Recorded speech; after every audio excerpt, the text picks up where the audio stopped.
All right. So I'm here with Tanner Dowell. What's up, Tanner? What's up, Akash?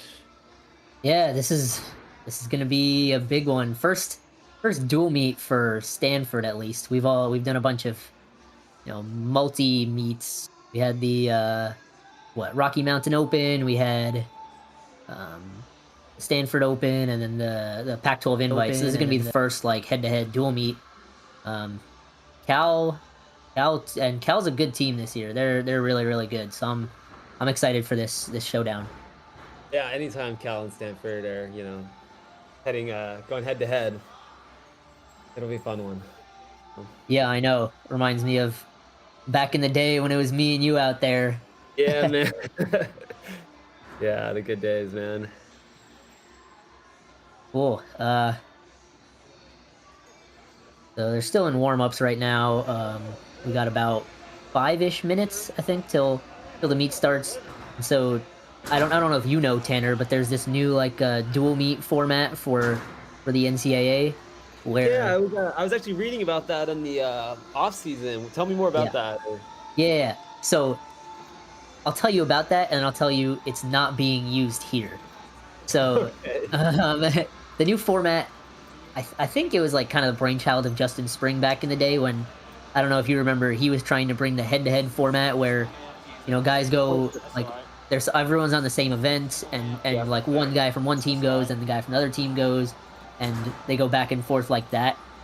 Um, Yeah, I heard about that. yeah, so what Justin Spring did was with that dual format, it was like the guys would go back and forth, and whoever won that matchup, like that team got 1 point.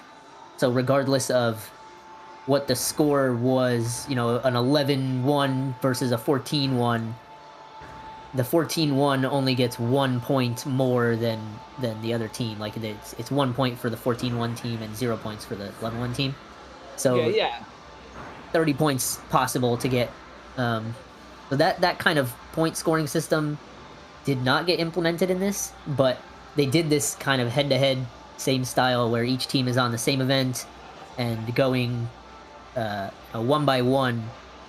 So Stanford will go first, and then Cal would go, and Stanford Cal, Stanford Cal, to get a Oh, little more of that like competitiveness, and I want to say like almost combativeness. So it's like a battle. It's one, then the yeah. next, then the next, I and like that. It definitely would. It makes it easier to follow the meet because some yes, teams go to high scoring events and others are low scoring, and you don't know if those scores match up. But if they're going head to head like that, you literally know where they're standing through each event.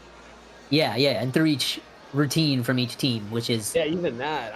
But I wonder, would it be weird like if they had their bars chalked differently? Like you practice chalking P bars as a team, and now you've got like another guy from another team sanding down your bars, and you're like, oh man. exactly. And something else there is we're trying to really make it fit like fit a dual meet into an hour and a half at most. And so what they did was there's no one touch uh Whoa. to for the first three events. There's no one touch. So you finish your warm up, and then everyone starts on floor, and then go to horse, and then go to rings with no one touches there. And then after rings, halfway through the meet, there's 6 minutes of open one touch for the last three events, and then no more one touch. What? So six So minutes, if you're doing all three events, you have to get like grips on, touch high bar. You probably would want to start on high bar or chalk the P something. bars, like everything. So Oh, it's pretty insane because, like you were saying, oh, like you're used to chalking your P bars a certain way, and then the other team is going before you, right? So they might mess up your chalking. But now you don't even yeah. have the one touch to like feel it out a few minutes before. Last time you touched the P bars was like 45 minutes ago, and then you have your Wow. whatever 45 seconds to chalk it up before the green light comes on, and you have 30 seconds to do a routine. So I think Wow. it's a I like the idea, and I think a lot of the implementation has been done well, but I think some of the implementation could be changed.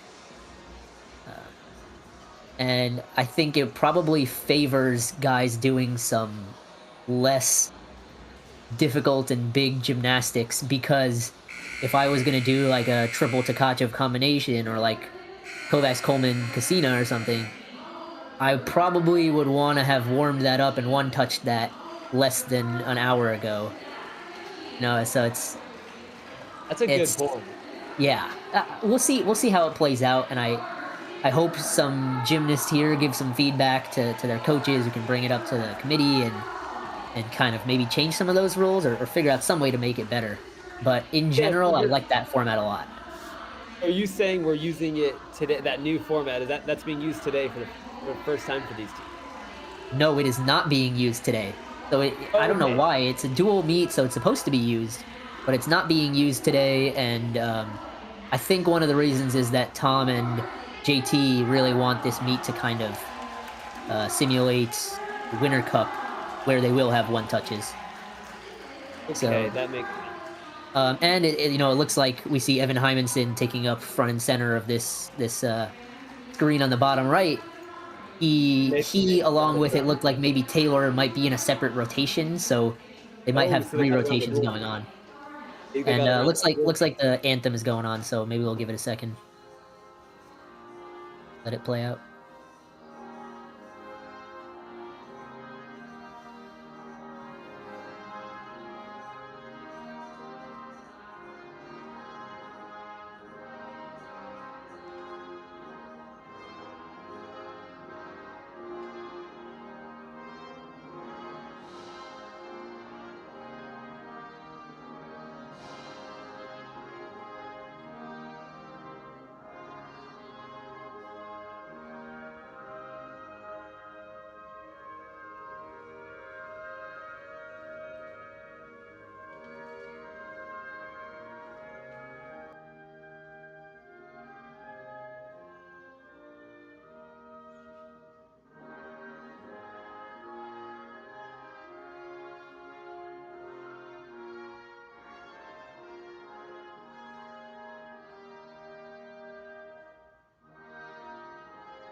All right, awesome.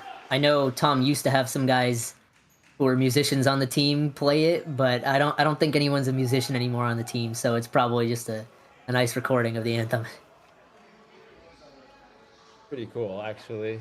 Have guys that are able to do both. I know, yeah. Yeah, I think David Frankel was one guy around my year and your year that used to.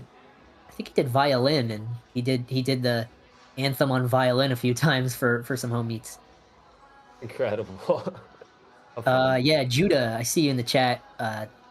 Koi's pommel horse. Yeah, I feel like it's never been a focus of the last few meets where he's done pommel horse. Like the video has always been on someone else, so we haven't been able to see it live.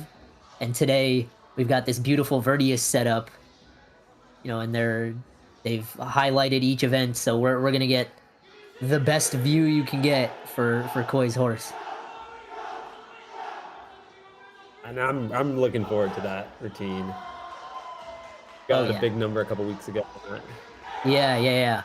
I'm looking forward to quite a few routines. One I really want to see is Caleb Rickard on vault. His vault is huge, and I've been telling that guy to do a cos double for years now, but he'll get there someday. But I Yeah, mean, his cos 1.5 is always just so much fun to watch. it's huge, and he has a knack for that landing too, man. Oh yeah, I've seen him stick that so many times. It's so oh hard to yeah. do. He's a stick machine on that. Yeah. Reminds me of Alec Robin years ago. He used to stick it all the time, and Alan Bauer recently, man. Yeah. Yep. Alec Robin. Who else? Anton Stevenson from Nebraska. You remember? I Oh think yeah. one year from Nebraska, he stuck his Yurchenko 2.5 like 8 times out of 13 competitive ones through the NCAA season. Unbelievable, Just man. crazy. Dude, I can't wait. I can't wait to see this. Yeah. Oh yeah. There's some big gymnastics happening, and we get to be right there watching it live. All right. And you said there's that third rotation on the corner there on rings, and that just looks like a couple individuals. Yeah. I'm a little confused. I don't know exactly what's going on there. Uh, Okay, you haven't heard anything. I don't know. So we have Stanford has 23 guys, I believe, on the roster right now. Okay. Plus Evan Hymanson is going to Winter Cup. so it's like 24 guys kind of. Evan Yes. is not on the roster, but like he's not on Ranger the comes Stanford roster, but with he's Ranger. competing under Stanford boys. Um, Yep. and so 15 guys are only allowed on the lineup, right? So I bet Tom is giving those other 9-ish guys a chance with that third rotation. So maybe Taylor, or it looks like Chris Osgood might be there too. Some guys who do one event or just maybe didn't have a great showing in the intra squad that week. Um, Okay. they might be doing these exhibition routines. Yes, exactly. Morana in the chat. Yeah, it looks like just exhibition routines, prep for Winter Cup, or again, one of Tom's favorite things to do is to get guys out there in front of the judges as much as possible, so he can see how you compete, uh, rather than how you practice. Because everyone's working hard and doing good stuff in practice, but it is tough to compete how you practice or do even better. And this gives the guys a chance to show off that they're either able to rise to the occasion when they compete, or to um, get it helps them get rid of some nerves so that when they do compete for the team, they'll be ready and less nervous. A good point. And do you know the format today? Do you know if they're going to be going back and forth then, since it's the old format, or because there's a third rotation on rings, are they just going to go through the first three? You know what I'm saying? Yeah.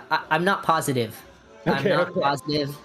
Uh, I so there. I feel like there's two ways they could run it. They could run it like the Stanford and Cal teams run it like the old dual format meet, where Stanford goes Olympic order and Cal will go pommel horse, floor, vaults, rings, blah blah blah, all the way down. And then maybe the exhibition rotation, if they start on rings and then just go Olympic order, they'll never be in this on the same rotation as one of the collegiate teams. Okay. Or maybe they're running it like a tri meet. I don't know. Uh, We will and find out soon. yeah, we'll find out soon. All right, cool.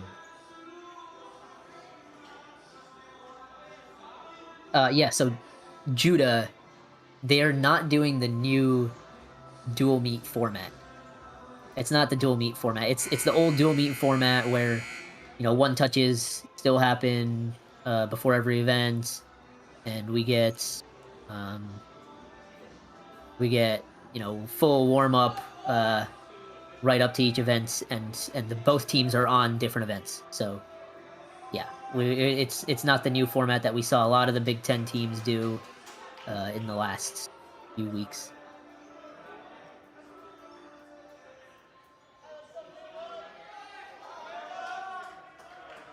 It looks like one touch is just about done, so judges are getting in place and routines are about to start. I think Aiden Okay. Juicy just saluted up for Cal and Pommel Horse. All right, let's get this started, Aiden. Yeah.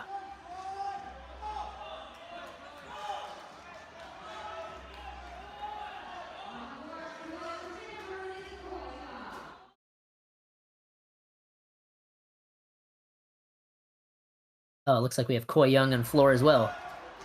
Nice big McCulloch from Aiden. Coy with a nice full double front. Yeah, I saw that with the stick in the corner. Yeah. Both these guys are just swimming through these routines, no problem.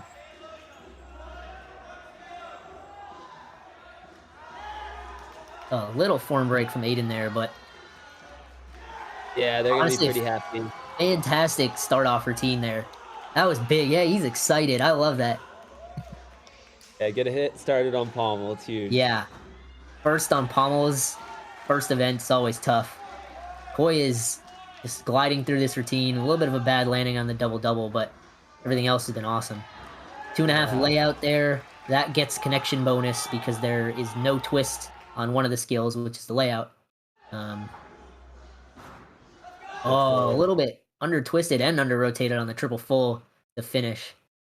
So it looks like he had about 2 passes that weren't great, but kept it all up. So Yeah, it's a it's a good big start. start value. Yeah. The double-double third pass or Yeah. Yeah. Started with a Randy, then the full double front stick. yeah.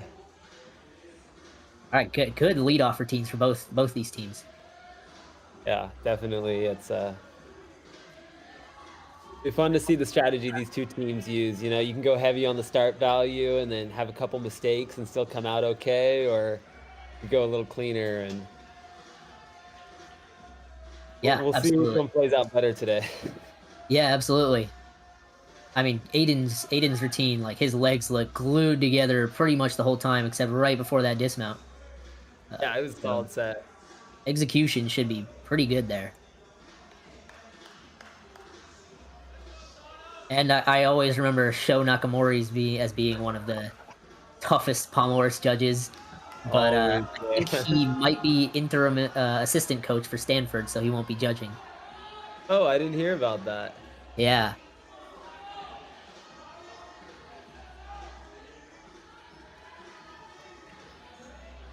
This is not Jelani Sweet. it is not. You're right. I think we might have floor up for That floor makes sense. lineup up for yeah. That might have not have been Aiden Juicy over there. First guy up. Yeah, that makes more sense. Is this Noah? Noah Sano? I think it might be actually. I feel like his swing reminds me of his older brother Capri. Oh Yeah, man, I jinxed him. he has a nice swing and Yeah, he was doing a really nice routine up until that Magyar, and Riley loose on floor opens up with a nice full double front. Good Randy as well.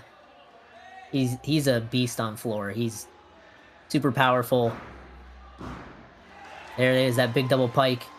He actually came up with his own skill also that I don't think he's going to do because for they V really value, man. undervalued it. Nice 2.5 layout. You're gonna see a lot of that pass because it gets a combination bonus without doing a double flipping skill. Absolutely, and Noah finished up. I think he finished up that pommel pretty solid with the Sabato and the Yeah, dismount. yeah, should still be a decent score. No, even though with that fall, he was very clean and swaying well. Definitely. So I think that first one was looking at Verdius. Looks like it was Caleb Rickard, and that was Noah Sano. So Caleb Yeah, went for it. Caleb with a 13-3, big That and is good big. finish for Riley. Almost sticks it, just stands up a little bit quick, but really good finish. 13-3 start off on horse for Cal. That's big for any team. 13-3 on Any horse team. is not too easy to get, and to start off with that is awesome. Yeah, And a 13.95 for Koi on floor. Koi Young. big man. Yeah, good. Let's check out that scorecard there. What was his start value and his executions for Koi?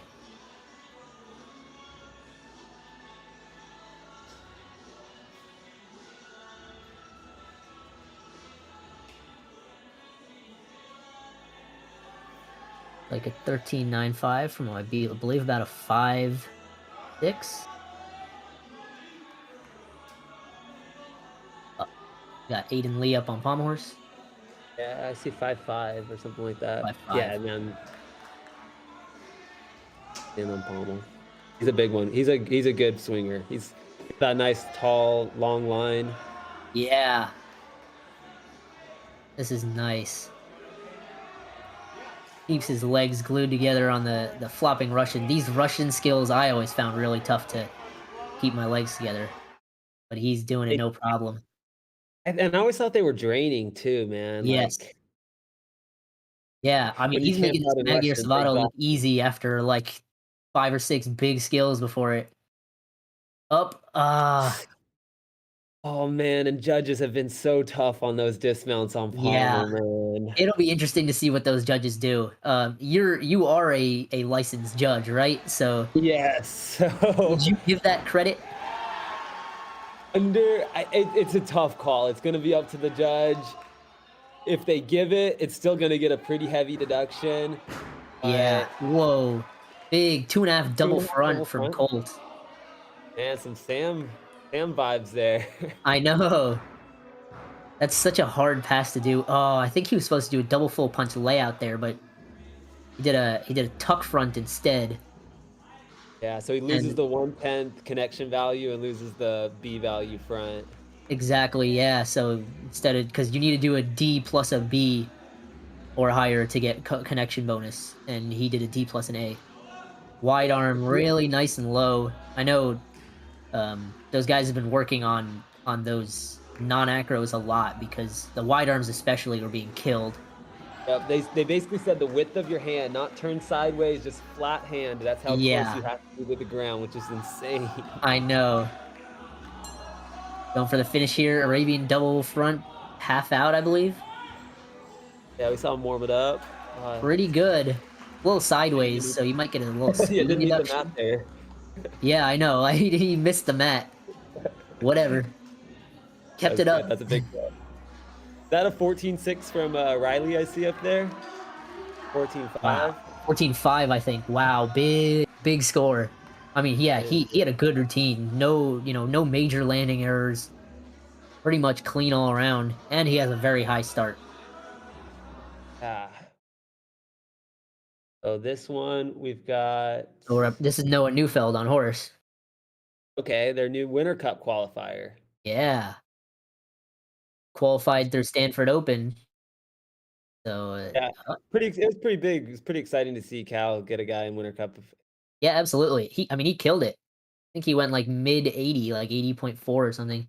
Yeah, And man, yeah. these guys are. Oh, I keep jinxing it. As soon as I say something nice about it, I'm jinxing them. Yeah, maybe Cal doesn't want Stanford alums anything. I guess so. I'm actually doing this on purpose. I know that Oh me saying man. nice things about Cal will make him fall. Oh But man. yeah, I'm really impressed. Cal's like tightness on horse is very noticeable. The legs glued Yes. together, toes pointed, and not really many execution deductions. The main deductions are maybe rhythm and then falling, and a really good dismount. All he had left was the dismount, man. Yeah. And Aiden Lee 13-9 is a big score. So he That's did get the huge. dismount, which is good. Good for That's Cal. huge. Yeah, and we saw Noah Sano, even with the fall 12-1, pretty good Yeah, that's score with a fall. a good The score. Their horse lineup is pretty solid this year. It's awesome. Yeah, and they got Will coming up later, and he's their heavy hitter on this event. Yeah, he's got that long, lanky look, right? Yep, Swing yep. swings kind of slow, but just looks so effortless when he does it. Yeah. We got next for Stanford, Blake Wait, Wilson. for Blake Wilson, yeah, he's currently, I believe, the top ranked I saw uh, that. gymnast on floor. So he's got some great air awareness and some great power. Yep. Nice Randy down the side to start. Although technically that is not a side pass according to the new rules. You have to go corner to corner. Oh man, I remember that being discussed heavily like 2 months ago. How you had to do the side passes now. I am not a fan. Big double pike. Big double pike. It is like they didn't even like this to count as like breaking up the diagonals. I know, I Like don't like that. stations. It was like what? Yeah. So interesting. He did a back double full there, which means he won't do it later. I know in the last two competitions he did a back layout there and then a back double full dismount. So maybe he's going in the So it looks triple like he's full. upgrading to the triple full dismount. He was Nice ranked feather number check. 1 without a triple. What was that? Yes, He yes. was ranked number 1 without a D dismount. Exactly, yeah. Oh, starts out He's clean. just a super clean master at landings, and there's that nice press. Great Fedorchenko for his non-acro. Let's catch this dismount before we check Will on pommel horse. Nice. Missed the Beautiful. stick by a bit though. All right, Will starts his. Wow. Ooh, he did a sewn, just a little leg split at the finish of it. A Another full knee. E-flopping Russian. That's huge. Yeah, he's got such good control on this event. Oh yeah.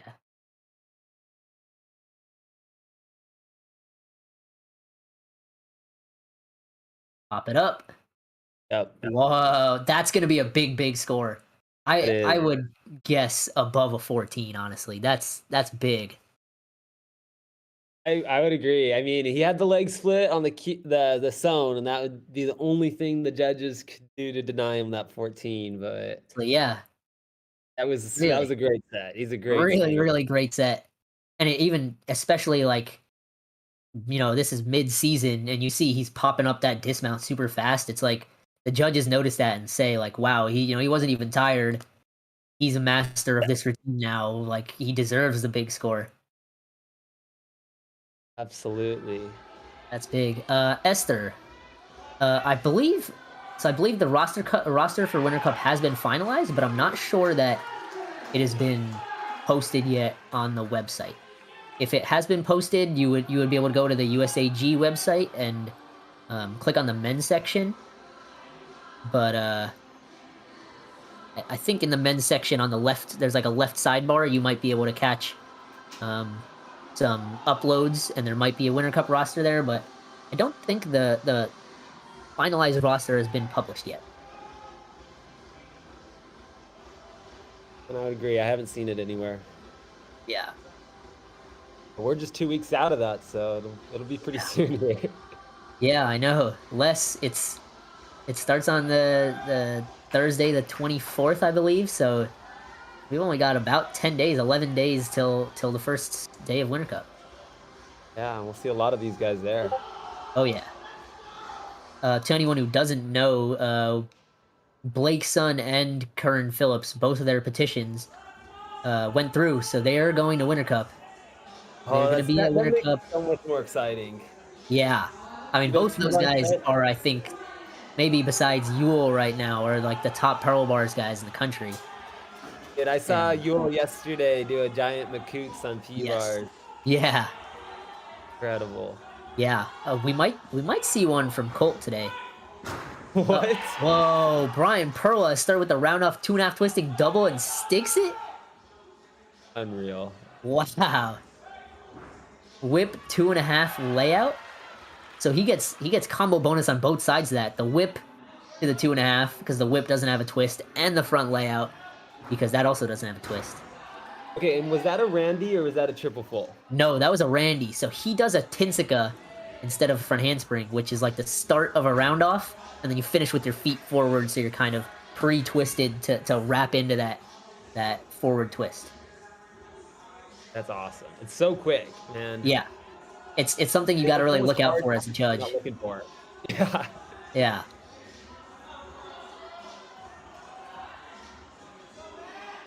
And finishing here. Another Oh, was that a Tinsica. front double full? Yeah, I was like, is that a front double full front layout? Yeah. So I think I might have missed it. It might have been a whip 2.5 Branny, and that was the double full punch layout. Oh, with the stick. This is going to be a big score. That will be stuck mount, stuck dismount. Yeah. And I mean, that was a packed routine. There was nothing really, nothing easy there. He did a B press, which was probably the lowest value skill in his whole routine. Yeah. That was awesome. What Yeah. kind of scores did we get to finish out? Yeah. Great finish there. Okay, so we're waiting on that score. What do we get for Will Evanicool? Is that a 13-5? Wow. I don't know what's up with those judges. And judges. That is not right.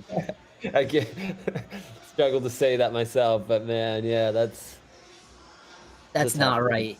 I cannot say anything else except that's not right. That routine was fantastic.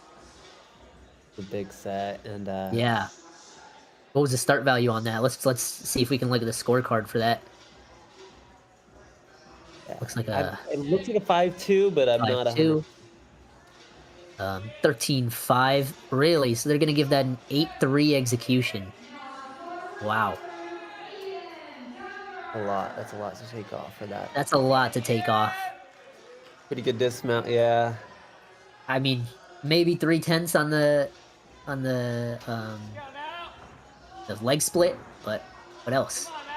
I Yeah, don't even no, know. that was the only notable, man. Yeah. We'll see. Maybe they're setting. That's how they're gonna judge Pommel for the rest of the meet. We'll see. We have here Maybe. on floor. Is this? It looks like Ian Gunther Is this is in for the an all 6th around? spot. Yeah, I think he might be doing all around. Nice. Whoa, that's a upgrade for him. He did the flare full spindle Gogolazzi and then another Gogolazzi after that for a D and a C. And the wide arm. He's really racking up the points with the non-acro. Yeah, he's always been so good at the apparatus events. Oh yeah. Yeah. A little pause on that piked endo, but still a piked endo. Big hop back on the double full. Gotta stick that. Yeah, you're using Dismounts it with the for 2.5. Good finish. great finish. Good finish. Yeah. So did Riley end up taking second to Perla on floor there? Yes, he did. 14-7 for Perla. That stick did it for him. Without the he stick, just he would have been picked it at up. least 2/10 down. So there you go. Sticking helps. Evan in the chat. It's not head-to-head because I think there's a third rotation of some extra guys from Stanford and from Stanford boys that are competing. So it's not head-to-head that way. And also, I think the coaches wanted to make it a little more like Winter Cup, where they're gonna have a one touch in between or before each event. So I think both coaches agreed to do this format. And yeah, so I think I see Nick Kubler getting ready to warm up on floor. So yeah, it looks like, and he's wearing a different Stanford uniform. So it looks like there is a different group of guys doing like exhibition routines, not part of the Stanford Cal dual meet.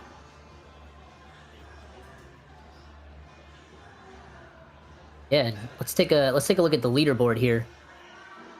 See where these guys stack up. We've got on Pommel Horse. This looks like the lineup right now. Let's sort this by highest score.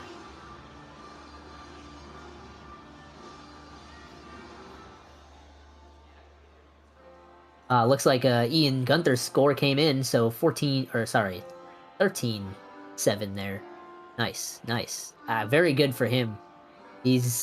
Floor is not one of his strongest events, clearly, because he's not in the lineup, but he puts up a not just respectable, but very good score. So it looks like most of the top scores so far are from Stanford, because floor is gonna score higher than Pommel Horse. But Perla's in the lead right now with they gave him a 5-8 start versus Riley as a 5-9 start. So even though Riley has that higher difficulty, we see that Perla ends up pushing Riley out of the lead because of those sticks mainly. Yeah, looks like it. And Blake Wilson, the #1 ranked guy, ends up closing out that top 3. Yeah. Looks like Blake might be close to losing his top spot to another Stanford guy. Yeah, I was talking to Riley Luce a little bit ago, and he said sometimes it felt harder to make the Stanford lineup than. Oh yeah. than a lot of other things like. Yeah, there's so much riding on these. They do Wednesday intra squads to figure out who's in the lineup. So like those Wednesday intra squads must be more nerve wracking than the actual meet, because you've made the lineup at that point if you kill it at the Wednesday intra squad. Even making the lineup to be able to compete at the meet, is tough. Yeah.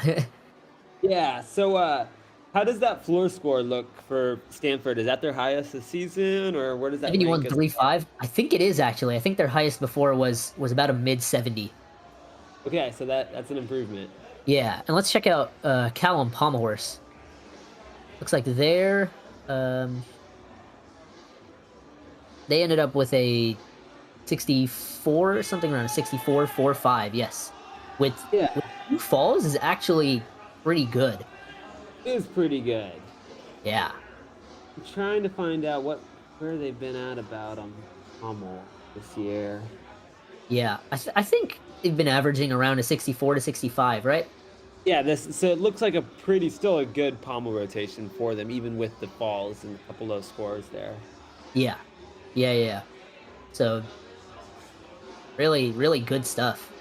Again, I think a big reason for that is like I was telling you the like noticeable tightness on almost all of these guys. Their circles are super tight. Not really any form breaks. The big breaks were like technical, like piking or skew, uh, and that's gonna up your score a lot because most guys, if they're off a little bit, they're gonna split their legs or bend their knees, and I saw a lot of these guys keep tight even though they're off. So they're really maximizing their potential on horse. Just need to get that consistency, and 5 hit routines is gonna honestly give them one of the best pommel horse team scores in the country. Absolutely. Absolutely. So Jake, I saw you said Perla should have been in a 5.9 with a stick, but then you counted wrong. So the 5.8 was correct, right, with the stick? 5.8 with the stick, so 5.7 without the stick. And Riley didn't stick, and he had a 5.9.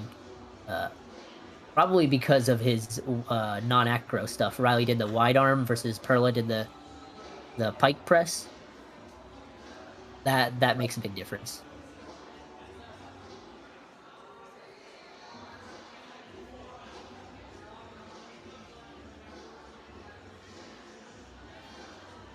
Has the one touch even started yet, or is? I'm trying to look at it. Yeah. Trying to figure out right now.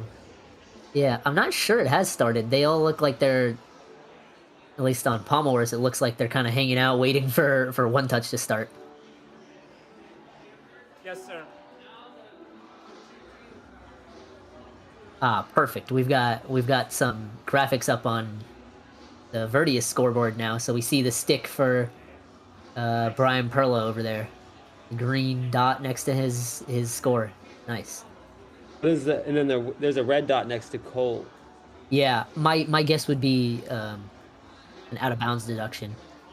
Roll deduction, some sort. Yeah, neutral deduction, some sort. Yeah. So I'm sure you know, but the timer now is 75 seconds for Yes. floor, right, and not 70. And I mean, it seems like, oh, it's just 5 seconds, but honestly, that's a big difference. It is, and I've even seen some guys try to squeeze in an extra pass. Yeah. I did Crazy. 7 pass routine. I think the year before the Olympics, 2016, like late 2015, leading up into the 2016 Olympics, and Yeah. I was running like. Yeah, because you have no time to. You have no time. Like as soon as you land, you got to be like, okay, I'm in the corner, I'm going. I'm in the corner, I'm going. 5 seconds is huge then. Yeah, so 5 seconds is huge there, and I think we actually will see more 7 skill or 7 pass routines because of that extra 5 seconds. It just makes it a little more feasible to do that. Yes. And because combination bonuses are pretty tough to get in this new code. You know, besides the front layout combo, which you'll see a lot of 2.5 punch front layouts, like you got to do like a full double front, or like a 1.5 double front, 1.5 double pike, whip double, something crazy like that. So yeah. Since combo passes are harder, I think we'll see a lot of guys try to squeeze in difficulty by not doing a combo pass. Right. And just doing, just doing, what's it called? An extra pass. Yeah. So did you see that ring routine? Was that a ring routine that was saluted, or do you know what was going on there? I'm not positive. I did see that. I'm not positive what was going on there. Okay, there was no dismount. I mean, there was just like a drop down salute. Yeah. Now they're posting Maybe the thumbs up. Is that so? Maybe that was part of that third rotation of guys yeah. that are. Okay. Maybe it was an execution routine. Maybe someone's hurt on Stanford, so Okay. or sorry, So not at that was. Stanford, on the Cal team, so they have, they're getting some experience in without it counting towards the team, so they don't have to do the dismount. Okay, that makes sense. I was making sure we weren't starting because Cal does go to rings now, so I was a little Yeah, confused. right. If we were I was confused because the Stanford guys were just kind of hanging out. watching. Yeah. Usually, you don't have the guys around the equipment when someone's competing like that. Exactly. Yeah. Usually back in the corral. So Yeah. So I'm not sure what was happening there. but now we're officially getting this 2 minutes underway. Yes. Gage did 7 last year NCAAs, really 7 passes. Giarni did 8 passes in Tokyo. He was doing big passes too, but I think I do remember this. Like he did like double, then 2.5 twisting double, or sorry, the other way around, and then like a double layout, then front double pike, right? Some crazy stuff like that. Crazy. Yeah, 8 passes in in the old code, which was 70 seconds. So crazy.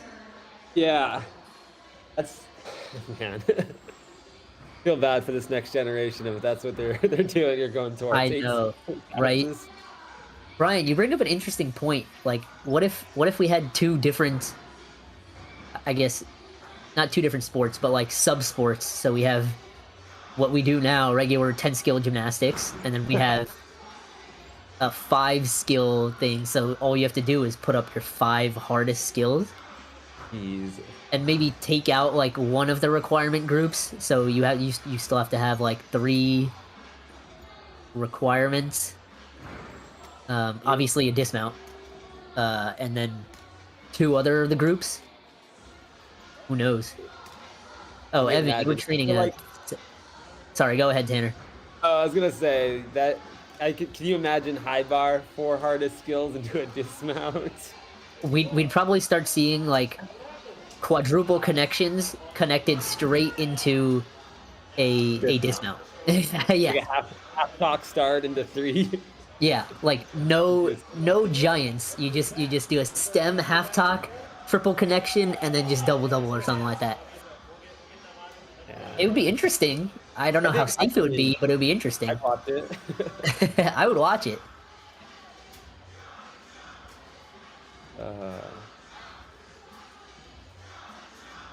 Yeah, so all you guys wondering, there's not 2 Stanford teams. There's, as far as I understand, there's an exhibition group. And so it looks like there's some Cal guys, some Stanford guys that weren't part of the 15-man roster that's competing in the dual meet. And so they're getting a chance to do some exhibition routines and get some practice competing in front of judges in their own rotation. That's not part of the Stanford and Cal dual meet. That's important for these guys to get competition experience leading into Winter Cup and leading even to the rest of the season. It's tough when you're only up on, you only make lineup once a month, once every other month, and then you're expected to hit. Yeah, So yeah, absolutely. Absolutely. And the strength of a team is their depth, and so this helps you get that depth. All right, so we got routines starting now. I believe this is Brody, the Brody Malone on Pommel Horse. He does his signature little head scratch before starting. I've never noticed that. He does it every time. Look for that now. Nice scissor sequence, McCulloch to scissor across, or C-scissor. Yeah, that. All right, he puts the stone up. Yeah. Oh man, he's upgrading this routine. Yeah, he's going all out. He doesn't have your traditional pommel body type. He does not, He has but a he's smart still routine. able to swing, especially these Russian skills. That woo was aggressive. Yeah, I haven't seen a single front or back loop in this routine to get skew deduction. Yes, that's intentional. Honestly, That is brilliant. Yes, very well constructed routine. I mean, he put together and finished the routine, even with all those upgrades, which is awesome. No falls. Pretty sloppy though for him. Pretty, a lot of No, that's pikes not here and normal. there, Yeah. some legs coming apart and that kind of stuff. But it's big start value, so we're gonna see something big. Oh, we got a glimpse of looks like Jeremy Bischoff doing a floor routine in the exhibition spot. Yeah.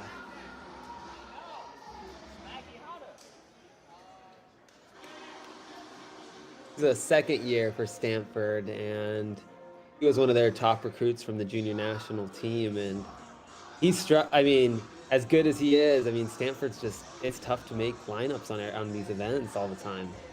Yeah, yeah. Jeremy was at the this last U.S. national championships, and he did really well. But Hey, he's a great gymnast. I watched. yeah, him he's do the clearly gymnast. awesome. Yeah. Yeah.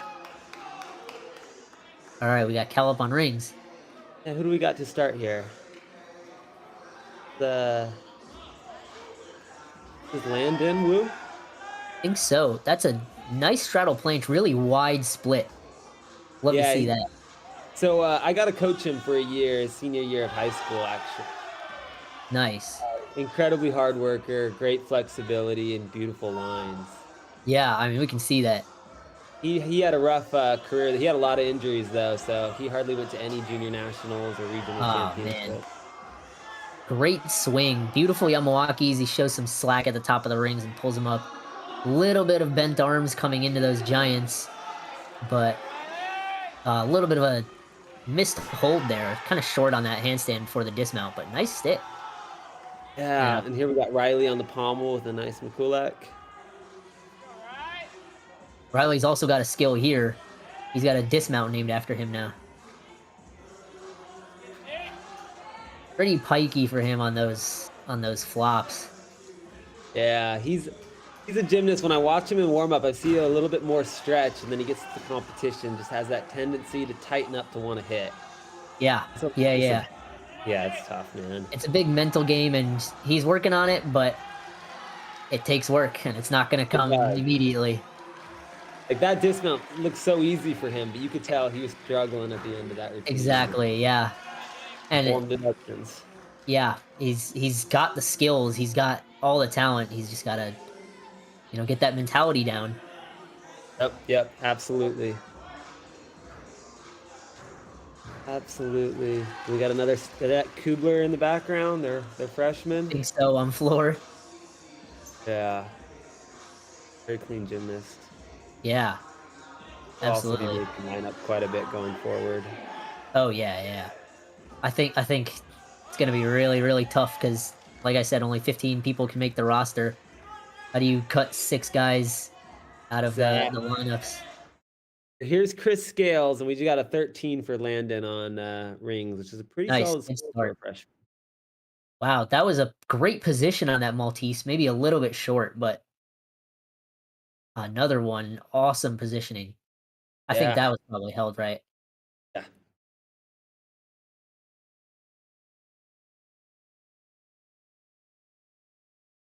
We got some pommel horse going on in the background as well.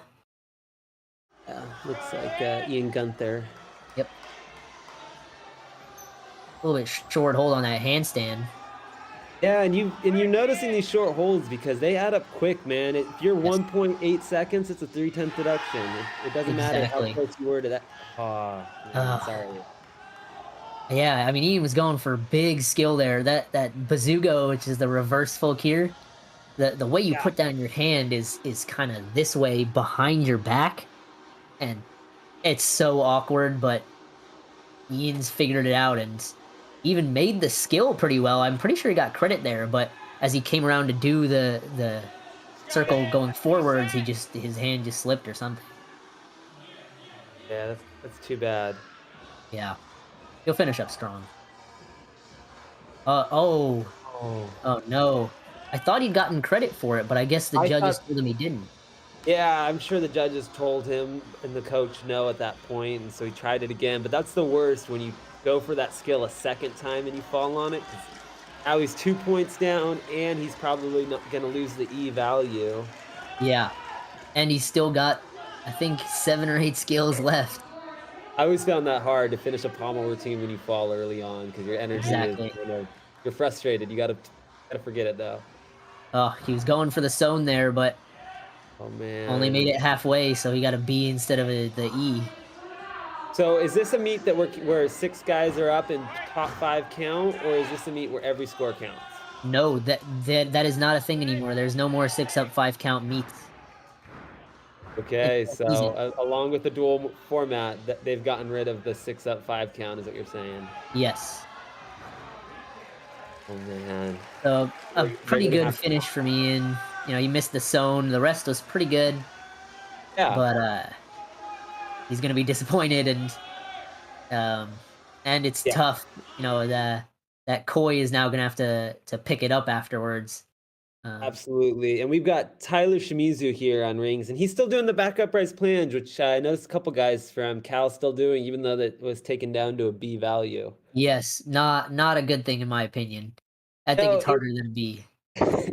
it's funny to me to watch as a judging community how we get really harsh on certain skills, like the Yamawaki on high bar and the back upright plunge, and we get so critical on the position. And then after all these years of being critical, then we devalue it, but we still Yeah. keep that incredible amount of nice half Yeah. enough out finish. But Yeah. Missed the handstand a little bit on the giant through, but good finish for the routine. yeah, Yeah, so now the back price planche is not just a B, but it's a B that the judges are gonna judge love to deduct. extremely critically. Yeah, so it's almost frustrating as a coach and a gymnast. You're Yeah. like, man, like especially if it's a skill you do somewhat well, but if it's on the crosshairs of the judges, man, it's got to be Yeah. perfect. Yeah. Yeah. You gotta play the game. You gotta know what the judges are gonna be watching and what they're expecting. So you gotta Yep. play to whatever, if they're expecting a certain look on a skill, you gotta make your skill look that way. Or do a skill that they're not expecting, so Yes, there you go. they're confused and they have to figure out quickly how to judge that skill properly. Is this we got Coy here on Pommel, man. I'm Yeah. looking forward to this. He almost got a 15 a couple weeks ago. Yeah, and it was very well earned. He's got amazing swing. He looks light on the horse, and it's just fantastic. Yeah, he's a unique combination of a gymnast because I first knew him because of Pommel and his for anything for vault. Exactly, yeah. Big So that's scissor hand there, tiny bit of a pause. yeah, and Oh, he also looks like he took out the zone. well, I think he just messed it up there. He was supposed to make it all the way around. Looks like he's closing a bit in his circle to compensate and try to stay on, but not on that Woo or this Roth. He's going aggressive again. That's such a nice swing. Absolutely. Popped it up. Oh no! He was So off he on had one a side. he had a decision. If he went off on the wrong side there, he would lose 1/10. He'd get a C dismount and a 3/10 deduction. But if he goes for the E, could have saved all of that. But unfortunately, he just fell off. Yeah, now he's gonna have to redo it. A tough break. Tough. Noah Neufeld on rings. Nice giant there. And Coy finishes off with a solid D dismount.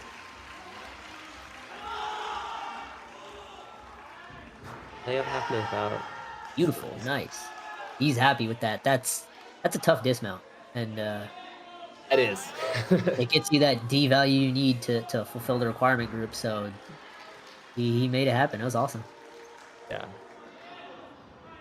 A little bit low on the scores for Cal. Yeah, I'm 12-7. surprised.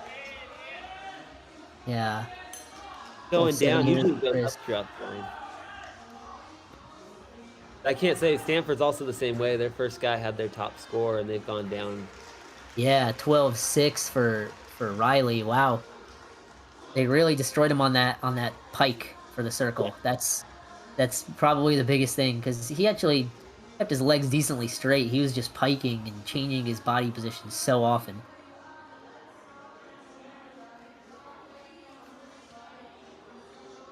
Next is Blake's son, Curl Bars extraordinaire. But he will actually, or he's actually really awesome on pommel horse too, and he won pommel horse at the last meet at the Pac-12 invite. You know, and before the stream on that one, I heard both Taylor and Coy talking about how good his pommel was, and that actually took me by surprise. Oh, really? Blake was a pommel master as well as P-bar. Yeah, he's been working on it a lot. His pommel horse has always been very good, but the consistency was not always there, and now he's gotten much more consistent. Right, let's see what he's got. He's got a nice aggressive circle. Quick hands on that flopping Russian. Yeah, not much skew to his loop. It looks pretty straight, Exactly. pretty good. And that spindle, you don't see many people do that because it's tough to get it all the way around in the 2 circles you're allowed. Pommel loop up to the dismount. Pretty good. A little bent knee on coming around for that dismount. But yeah, very aggressive routine, and I mean, that's some seniority right there. You know, he picks it up after 2 routines of falling in a row. Puts up a really good routine. Whoa, back lever. Yeah, I saw Cal use that strategy the last couple years. I mean, it's an A, so he gets the strength skill. They get the A, and then the transition out of it, I think they're getting a B for it. Oh, wow. That's why they started using it, or at least that's what the guys on the team were telling me. It's worth it, honestly. Yeah, I was like, okay, I didn't know. You know, they found something in the code, which is pretty good. With the backup rise. Whoa, oh. Double, tough dismount, and I mean, that was huge. Yeah. Huge double. He just didn't think it was that good. Let it rotate a bit too much. Just didn't get his feet down. Wasn't able to stop the momentum. But big stuff for Noah Neufeld, 13-4. Yeah, they needed that. That was a good ring set for them. Yeah. They don't have a ton of strength in those routines, but swing was nice, and he held things. Yeah. Like Colt Walker in the all-round spot for Stanford on pommel horse. Ooh, that scissor, I think it might be okay. We'll see what the judges do. That's another one that was in the crosshairs this year of the judges' course. Yep. There was a major stop there. Yeah. Yeah, we'll see. This is another routine where I believe you won't be seeing a single forward-facing loop. He does both of those side travels, or the Russian travels from side to side. Honestly, fast dismount. A good routine for Colt, who is not a big pommel worker, but he like Brody, he's got the skills. He doesn't have the body shaping and the body line. Yeah. One of those, you may know that you don't have that ideal perfect look of pommel, but you're just going to do so many hard value skills and show your talent and get a good score either way. Exactly.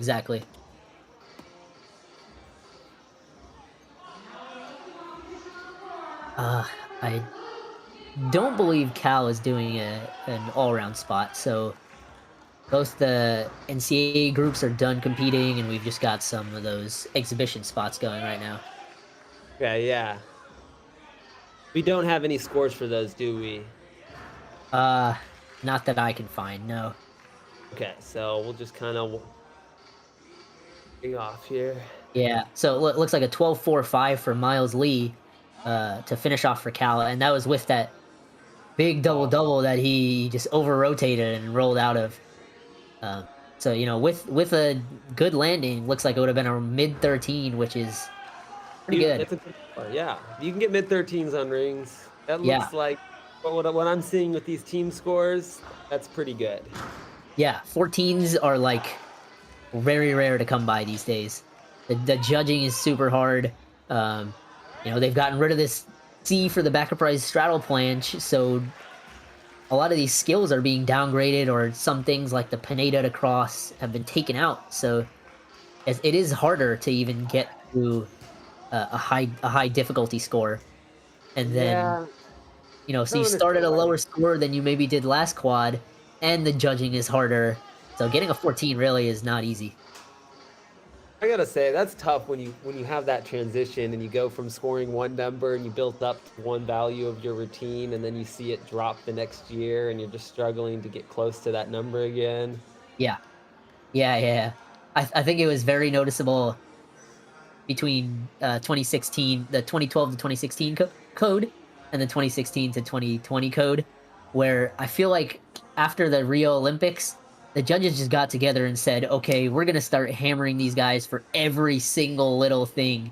And suddenly, like, a 9-0 execution on an event, on a routine, just became like impossible. It doesn't happen. Yeah.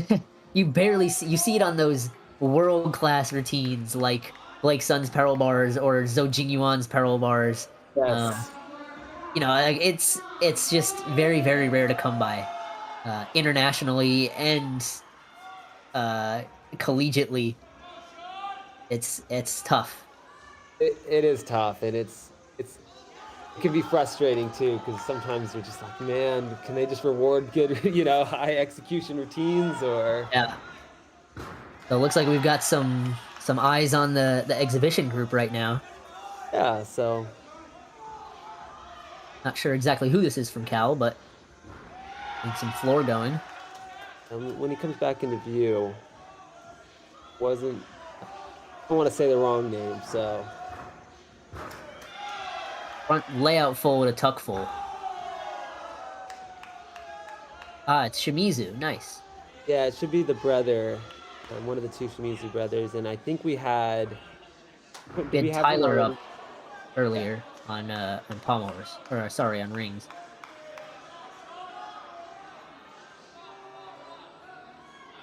Yeah, Isaac. That Pineda devaluation. Well, it's not even a devaluation. The Pineda is not a skill anymore. They just took it out of the code, and all Pineda type skills too. So my cousin Raj Bhavsar did the Bhavsar, which is like that Pineda. You do a front lever bounce to a Maltese, and it's not in the code anymore. So now there used to be two Bhavsars in the code. The one on rings and the one on peril bars, and all we got now is the one on peril bars, which admittedly everyone does, and I love it, and it's fantastic. But that's all we got. It's sad to see skills go because then you lose that originality and you just see kind of the same routines over and over again. And I guess it's easier for the judges to compare gymnast A to gymnast B, but tough to see skills taken out. Yeah, yeah. So it looks like a 64 flat for Cal. If we could go back to Pommel Horse to check what Stanford got on Pommel Horse. I'm expecting it to not be what they usually average with two falls from Ian and a fall from Coy, and a generally not fantastic routine from Riley. So it should be pretty low scoring for them. I would guess around a 60 364-ish. Yeah. What did we get on Pommel Horse?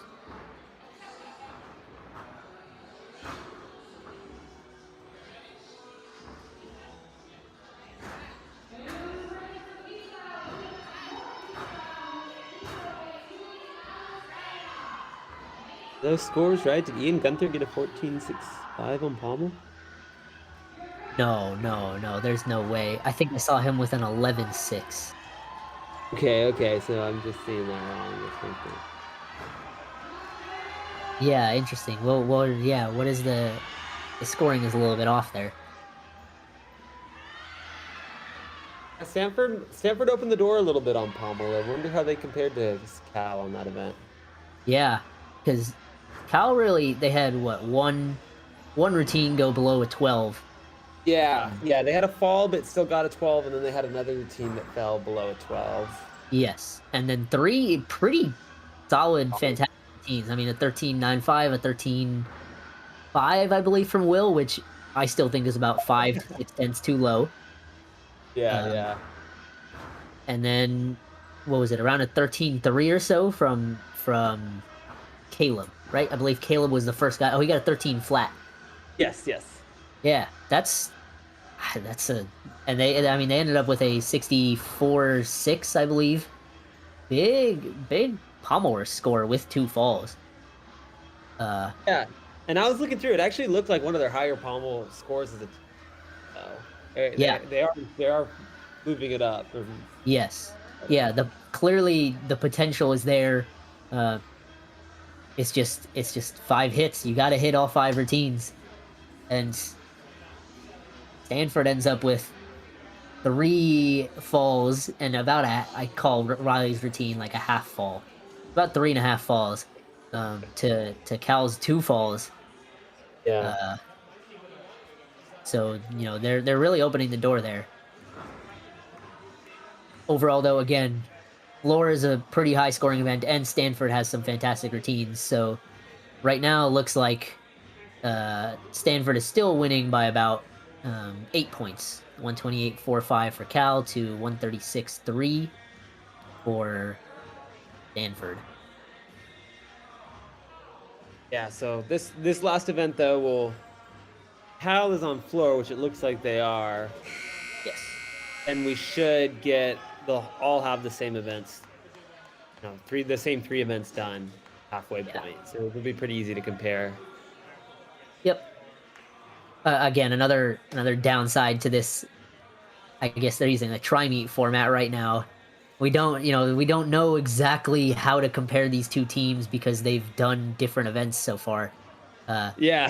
Something that the new dual meet format, I think, is great and is great for, and really helps to for the viewer to understand what's happening in the meet and how it's going on. Yes, absolutely.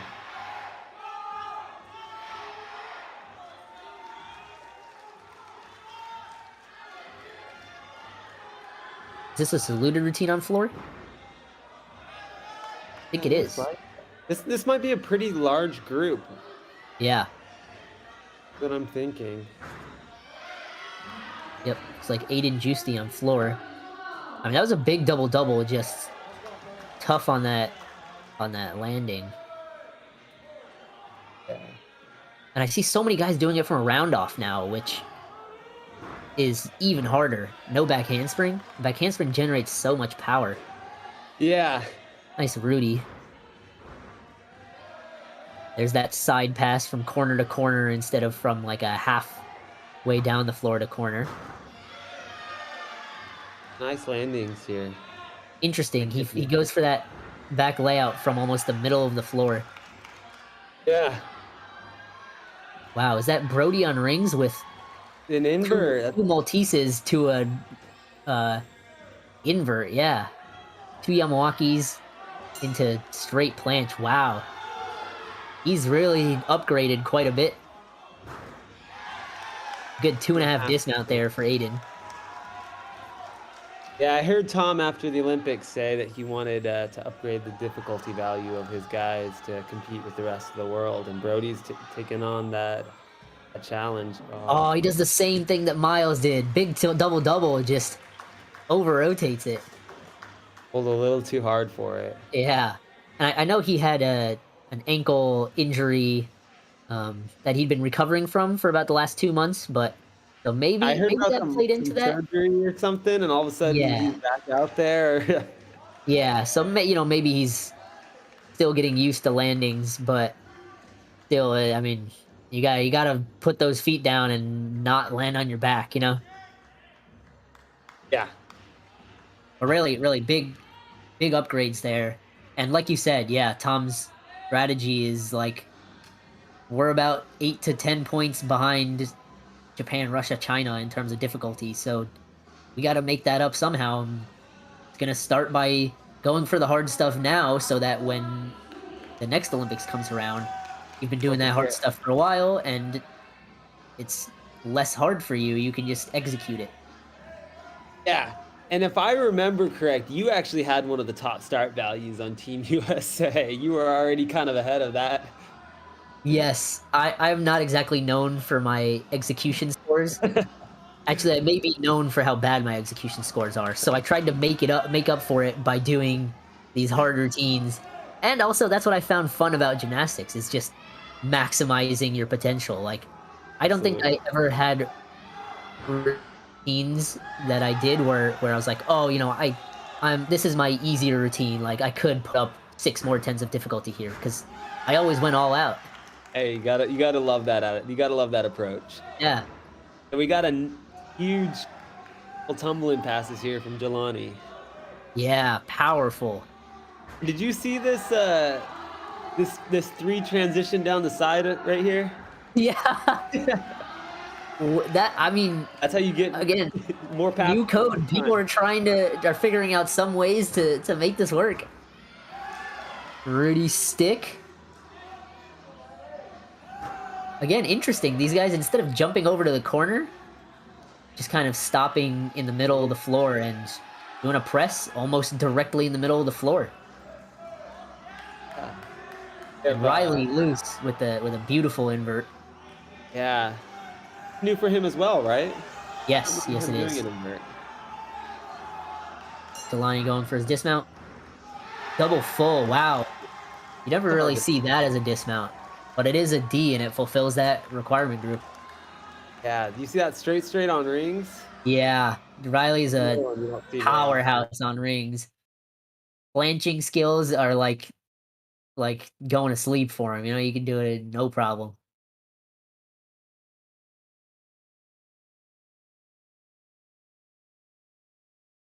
A little bit of the Yeah, opposite problem of Brody and Miles there. He almost under-rotated that too much. well, did you see he starts it tucked and his second flip is almost completely laid out? Yes, but then He if you ask him to lay out the whole thing, Yeah. can't do it. Weird. He was It's actually almost already laid out, like, just lay it out intentionally, yeah. but it just becomes that much harder.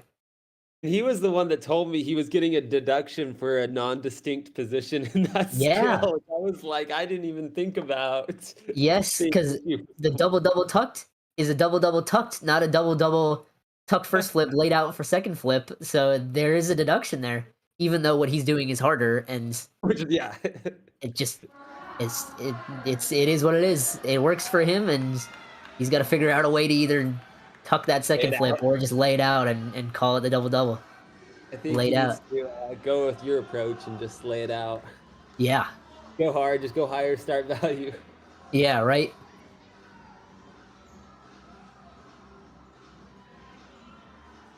Is this Some cool flare Taylor work. with flares in the Yep. background? Yeah, some really cool flare work from Taylor Burkhart in the background. And on floor here. Tyler Shimizu on floor. This combination there. Yeah, I'm so mad that doesn't get bonus because it was both twisting skills. Yes. Hate Do you think that. that was an intentional mistake, or do you think that was? Do you have No, any I opinion? don't think that was intentional, honestly. I You think they think were they just trying to didn't make think about everyone it? do double flipping combos, and then they just said, "Oh, like, we'll just say you can't twist one of the skills," and then everyone found that loophole where you can just Whip do or a front layout, layout. yeah, or a whip. Yeah, because I Nice can't B. imagine they wanted to see a front layout more often than a half or front full. Yeah, right. This has been a very clean routine, some really nice landings. Yeah, absolutely. And Ian Gunther on rings has a really nice handstand. Good dismount. Nice routine from Ian. And Tyler here going for the dismount, finishing off. 2.5. 2.5. Just a step forward. Two good Great. routines. Stanford. Yeah, Riley got a 14.6 with that ring set. Wow. That's Big, I haven't seen very many big. 14.6s in the NCAA on rings this year. Yeah, that has potential to win it all come NCAA finals. A 14.6, you don't have any of those huge, scary ringsmen like Alex Diab anymore, so No, The ring exactly. title is just gonna be up for grabs. Very open.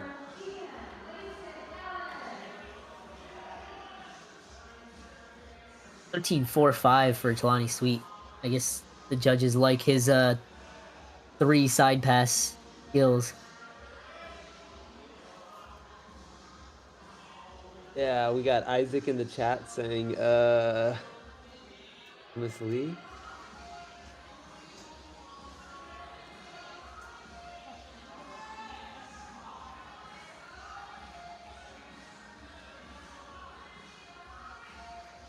Thomas Lee's a head higher. You think Thomas Lee is you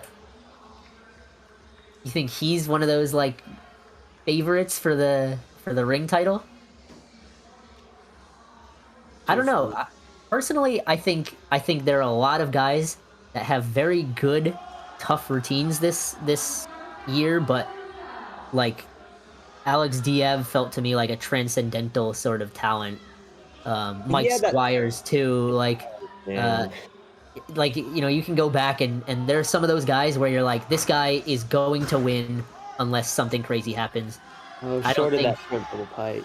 yeah, short on the front double pike. Seriously, a lot of power, but just opened out a bit early. Fixes it up on that double front.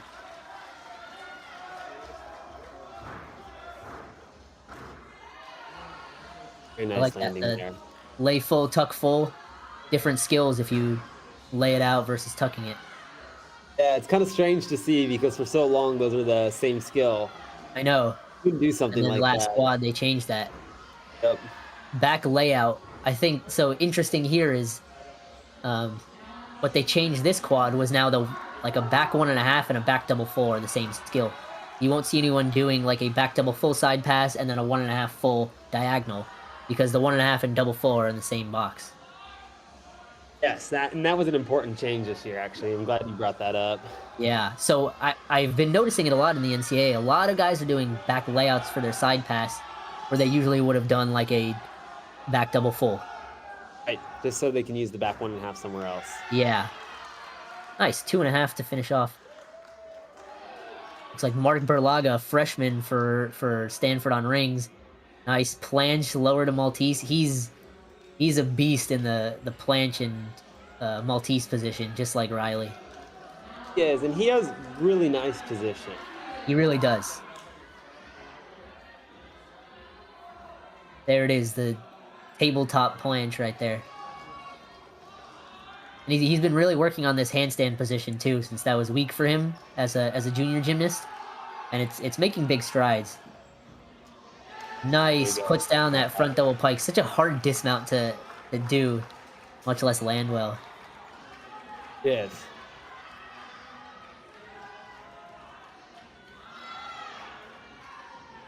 Ooh, big 14.45 for Ian on rings. And that's And another 13.85 for Tyler. These are two big scores for both teams. Yeah, that is huge for Tyler. Yeah. Just freshman to get that number. Looks like a 4.7 start value. So he got a 9.15 on floor. And like we were saying, 9.0 and up is crazy hard to get nowadays. So yeah, that's a sign of a top tier routine. Yes, and I think earlier I mentioned that Cal, I knew they'd do some routines that would be lower start value, but they'd be going for all the sticks and the high execution. Yeah, and I think that's paying off for them a lot here on floor, especially. Yeah, some of these numbers though we were seeing some 5.8s from 5.7 from Stanford. Yeah, here we're seeing high 4s for Cal. Yeah, so that is tough. Okay, that's a big double. Yeah, this might be more than that. Big double. Miles. Yeah, he's a very explosive and powerful guy. Yeah, now he chose to twist that front layout, so he doesn't get the connection bonus. Yeah, I wonder if we'll see like a 2.5 layout later on for the bonus. Probably. That's a good point.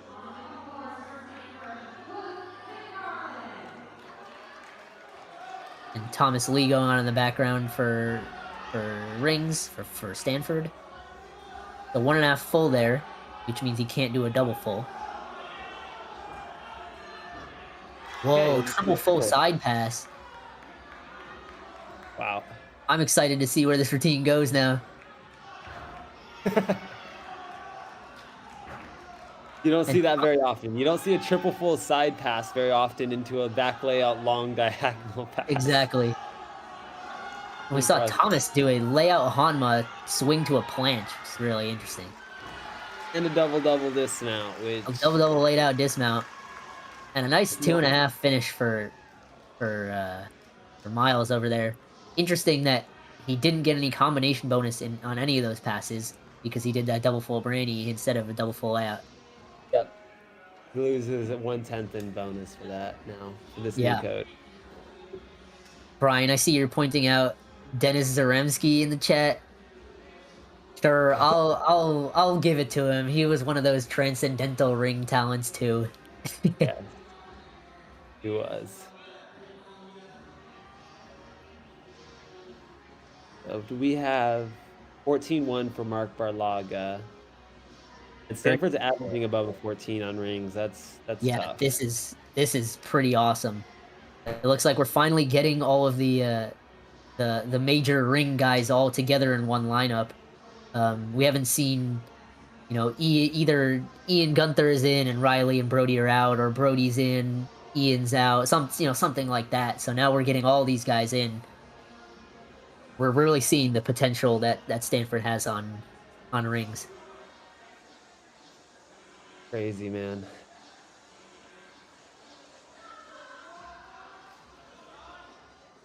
Four for Thomas Lee. 13-4 and a 13.95 for Miles.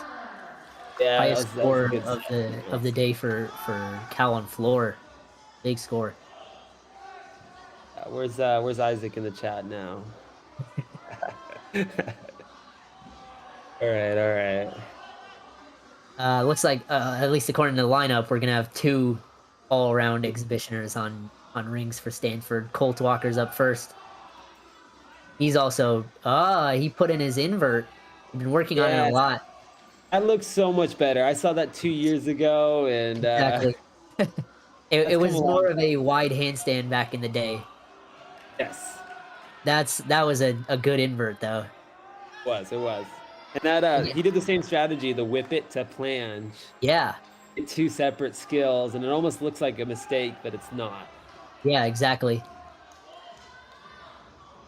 Something judges don't see very often. So like I said, you kind of catch them by surprise and get deducted less. Yeah. You can see the landing there, Evan Hymanson in the way, but yeah, people look happy, so it looks like he landed well. Good way to decide how good the landing was. Yeah, right. So we're still waiting on these all-around spots for Stanford, but the scores are set. 71-4-5 for Stanford on rings. That's huge, actually. Gonna be their top score, isn't it, this year? Oh yeah. I think their last highest ring score was a mid 70 or so. And then 66-9-5 for Cal on floor. That's pretty big too.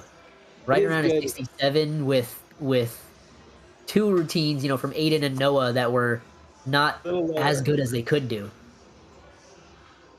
They've got a lot of potential there. I think a 68 or even up to a 69 is well within the wheelhouse. Yeah, it's in the future for sure. Yeah. Tucker here showing some support for Stanford. I love it. Oh man. Yeah, I don't know if you can see it, but somebody from Cal did a sewn there in the background. Yeah, that's what we like to see. Yeah. Okay. Wow. I don't know who that is, but that was a big routine. Wow. And they weren't even the lineup. Man, Cal's building that depth as well. Oh, absolutely. Talked about Stanford, but it looks like Cal's definitely in it as well. Yeah. I think a lot of people are kind of discounting Cal because maybe I'm biased, but in my opinion, West Coast judging in general is pretty hard. I think harsher than East Coast judging. And Oh yeah. so, Cal is getting scored maybe 4 or 5 points less than they would on the East Coast.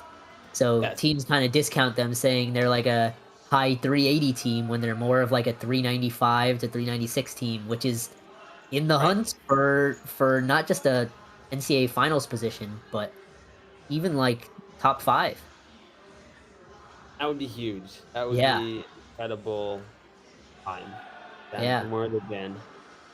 So Koi here, for how strong and aggressive he is on like almost every other event, he's not super strong on rings. He's got all the swing, but he's got just about a straddle planche and a nice press.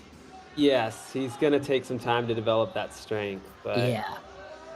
But I mean, whatever else he does is very clean, executed to the fullest.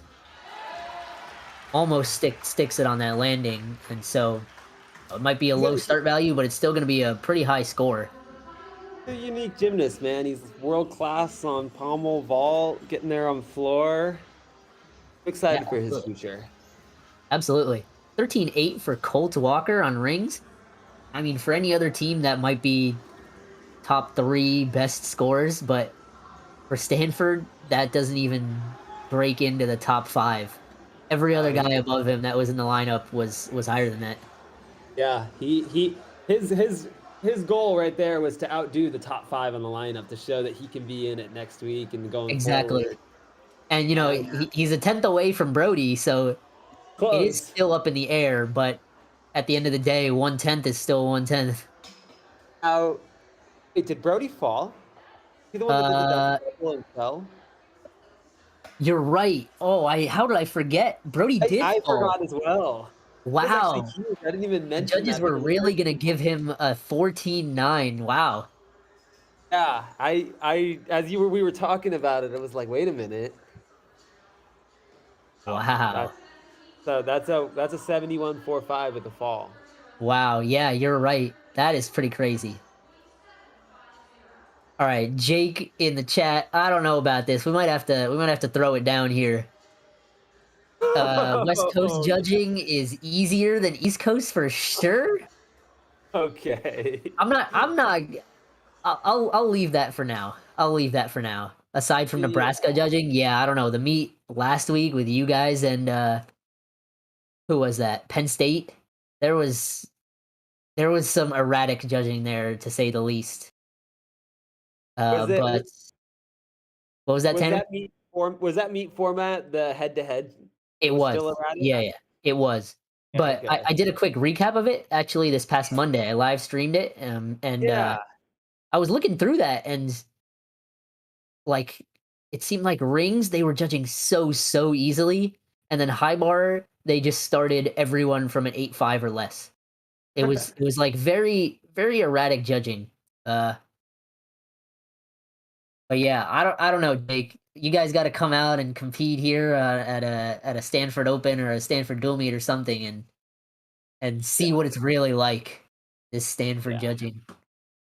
Yeah, man. You get Mike Ash, so You Tanner, you judged as well. You're not the yeah, easiest judge either, all right? I've I will I've I've knock been on judged wood by on you this for the one. last like 2-3 years. I know you're not easy on me. Yeah. Oh man. Oh man. But Yeah, Michael Ash, the hardest hitting is judge in the league. yeah, Doesn't get he's harder than him. up there, man. If you ever get a 14 from Michael Ash on high bar, Oh you've geez. made it in life. I am giving you a spot on the Olympic team right there Dude, I because made the mistake of sending him a routine that I thought was pretty well done, and I was like, "How did this get this execution?" And then he was like, "Oh, it should have been lower," and he's breaking it down, and I was like, "All right, I'm not sending you routines anymore, I Mike." know, right? Like if you think you've got a gymnast whose ego is a little high, just tell him Oh, to talk to Mike Ash, and he'll set them in their place.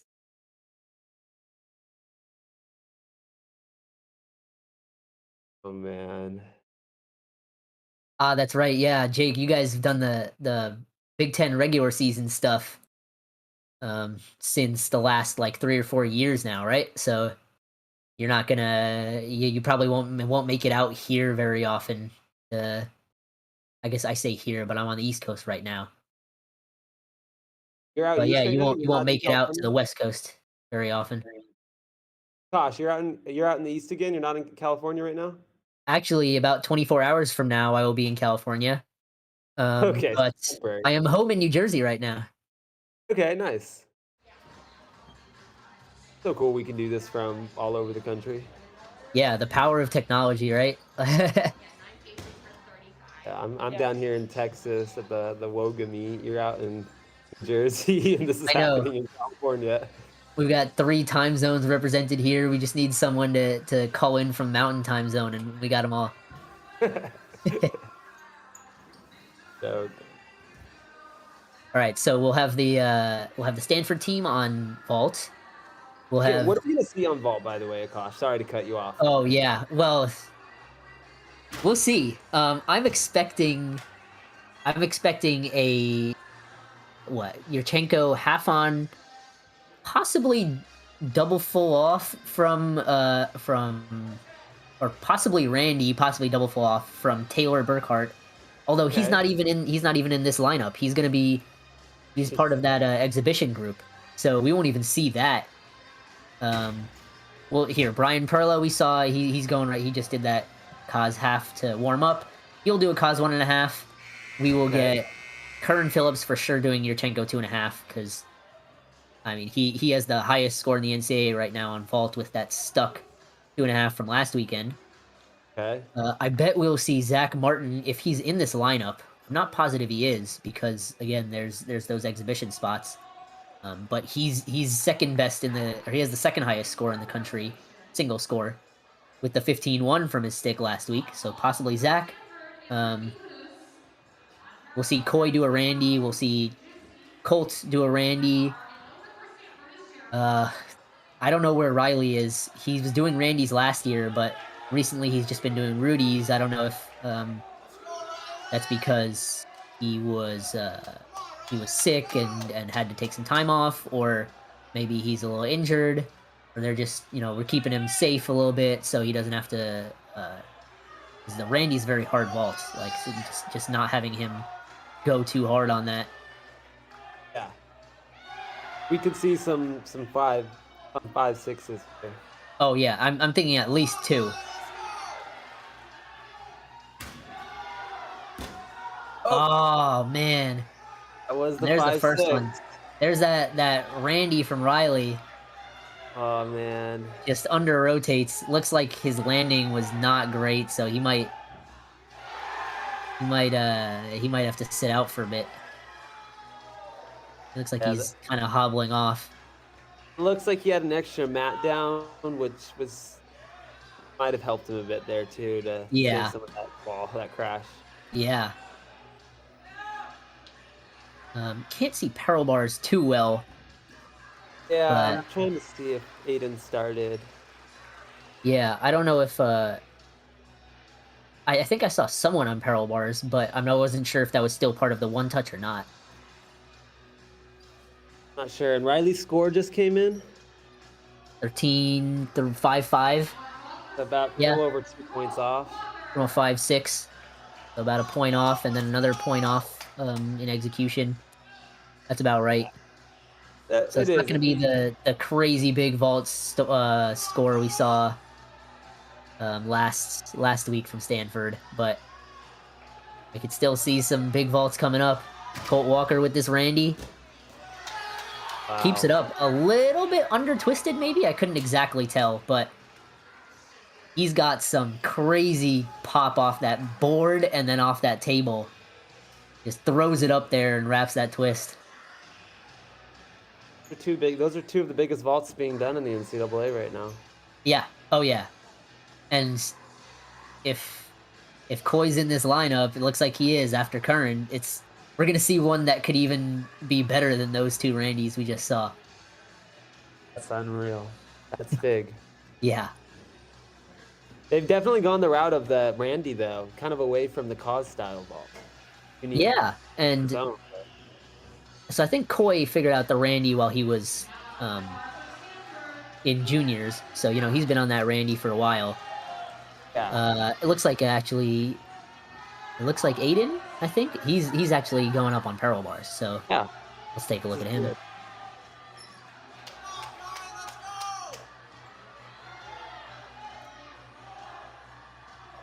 And take a look out for Curran Phillips, gonna go on vault. Oh, almost sticks the Yurchenko 2.5. Aiden with a giant that doesn't finish all the way up, just a little bent arms on the catch. Yeah. Gonna muscle that over for sure.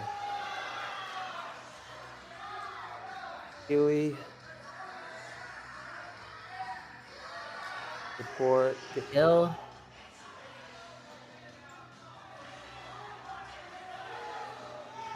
Up. Just the dismount. Nice. Double front. Oh, looks like he took a bit of a hop forward, but that's a tough dismount. Tough It dismount. is. Good routine, except for that giant. There was a good flow to it, and just kept going. Yeah, definitely. We got And Koi on vault, so he's got the yeah, Yurchenko mat. So is he doing the yeah. half on I guess today? he's doing a half on. I know he has done a Randy off before. I don't know if we'll see it here. Maybe just a double full. And that's another one. You have a 5'6" vault. Most guys would be happy with that, but I guess if you can get that 5'8". Yep, there's the double full, so it'll be a 5-4. 4, okay. Yeah, but I mean, still That's big what he's vault. going for eventually, I'm sure. Yeah, he's going for the Randy, and that was a big vault. Yurchenko style, so generally the judges are a little easier with the leg split stuff coming onto the table compared to like a Kaz. So his execution will probably be a little bit higher than we see from some guys that do like Kazes. But Eddie Panev was a really good gymnast at the man. His would be so clean. yeah, Eddie's was fantastic. Paul Ruggieri back in the day as well did that half on double full off. Josh Dixon, Yeah. yeah, yeah. So is this Eddie's actually the current U.S. national champion on vault. yeah. Yeah, I can't even talk about it like it's that long ago. Yeah, exactly. Okay, Ooh, you see that crazy release? Is that Taylor? yep. I don't think it gets less crazy from here. We'll keep watching. Connected. Oh, I think it was supposed to be a triple connection. I was 1.5 in the background there. Yep. Looks like that was Brandon Nguyen, I think? Yeah. Yes. And not great for him. Whoa. Whoa. Last week it was off a bit too for him. He seems to be a little off on the kind of coming around sideways on the landing. Yeah, a little off axis. We saw it as his 8th skill. Taylor on high bar did a full twisting Jaeger. Crazy. We miss Jelani on P bars. We? I think this is we still have the vault lineup set up for this score sheet right now. Oh, okay, that makes sense. Yeah, might not have been Aiden to go. Yeah. We need to change up those. Oh man, double pike just kicks it out a little bit early. Puts the hands down. That was really doing some big gymnastics, and like you said, we're going for those like clean routines, and they really are like I said, even with like not just on Palmers, all these events, the tightness is really like that body tightness is really showing. Just consistency will get Cal very, very far. I think a 28 for 30 meet, and we all always want a 30 for 30. I don't know if that will happen anytime soon, but 28 for 30 is like a great metric to shoot for. That would put Cal up to very close to a 400, I would think. Absolutely. Only a 14.05 for Brandon Nguyen. Yeah, they're getting him on that landing, man. Yeah. looks like we might have missed Aiden Juicy first up on P-bars. I'm sad we did, because he hit a 13.6. Yeah, he really set off that event for them strong. Yeah, big score.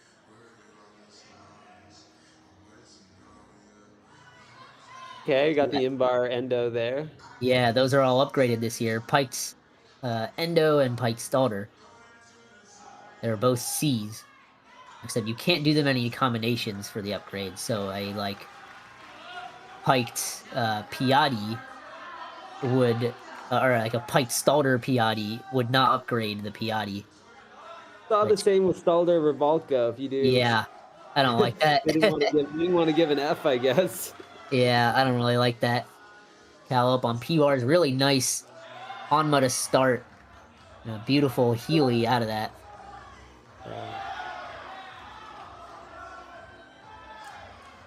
This routine is flowing.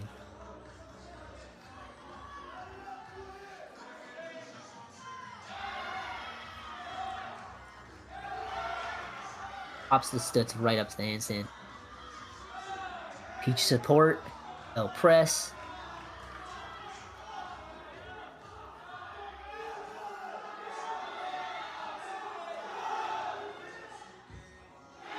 Wow, another double front for Cal. Double fronts, really, I personally thought they were one of the hardest dismounts. I hate front landings, and so I see so many guys do that. What did you used to say about your full twisting double back? You just swung hard and leaned back? Yeah, that's the secret. Anyone out there who wants to learn a full twisting double back off of parallel bars, you do the handstand, you pop it up, swing as hard as you can, and then the secret ingredient, lean back. Just lean back, start twisting, and you're good to go. Right in the pit first, please. Oh, man.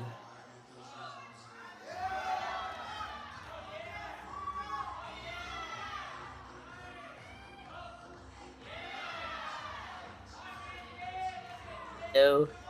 This is for the exhibition group from Cal. This looks like the same guy who we saw on rings. Had to jump down, couldn't do a dismount, right? Yeah. Maybe a hurt ankle or a hurt knee or something, but I mean, it was really good gymnastics. Beautiful in-bar work. And everything was fantastic, just no dismount. Big score. Noah Neufeld, 13.95. That was, like I said, that routine just flowed really well. He's a clean gymnast. Yeah. Before him was Landon. Was he was the one that missed the double pike, I think? Yeah, I think so. Okay.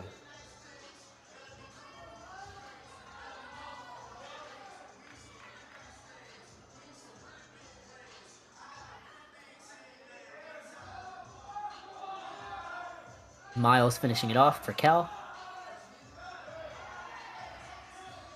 Beautiful. Fight Moy. A little over on the Dion, but that's a scary combination to take it late. Right? I mean, he did that Suarez beautifully. Did do it very well. To a nice Healy and then Healy to upper arm. A little Russian Cossack dance to keep it up, but it's not a fall. Not a fall. And that's my personal philosophy on almost every event, but P-bars especially, was the less time you're on, the less time they have to take deductions. So what I loved about that routine was, like, it kept going in the same direction, so he didn't have to hold many handstands. You just keep going. Do your 10 skills in a row and get off. Give the judge time to think about it. Exactly. Nice piked endo here from Evan Hymanson in that Stanford boys gymnastics spot. He qualified to Winter Cup as well at the Stanford Open. And he's one of my old teammates. Like, we grew up together here at Monmouth Gymnastics in New Jersey. Cool to see. So he finished his college career and he's still pushing for it. He actually he has eligibility left this year. Is he? But what? The roster is just too huge that Tom had to keep him off the team. The roster was just too big. Are you kidding? You're not kidding. Yeah, that's it. He was going to compete for Stanford while in grad school. Yep. Yeah. Cameron Backus in the chat. What's up, man? Oh, sweet. Here to watch some good gymnastics. And QL in the chat. Yeah, this extra group here is made up of Stanford and Cal gymnasts who didn't make their lineups, but they're getting to kind of be in their own exhibition group to just put up some routines in front of judges and show what they're capable of. So they get a chance to compete, but their scores don't count towards the NCAA competition, like the dual meet between Stanford and Cal.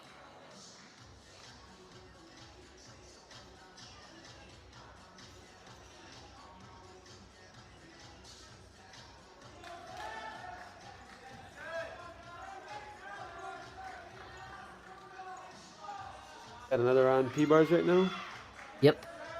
And it's like a 13.5 for Miles. With that dismount, would have been with a good dismount, it would have been above a 14. Definitely would have pushed, yeah. Yeah. Nice. To pelt to the end. I've always found that kind of scary because Yes.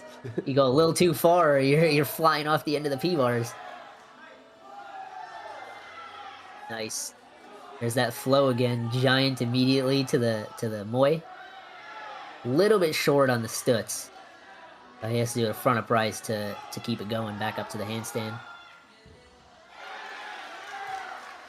Big hop back and a step back. Overall, good routine. Solid routine. Looks like an all-around spot. Yeah.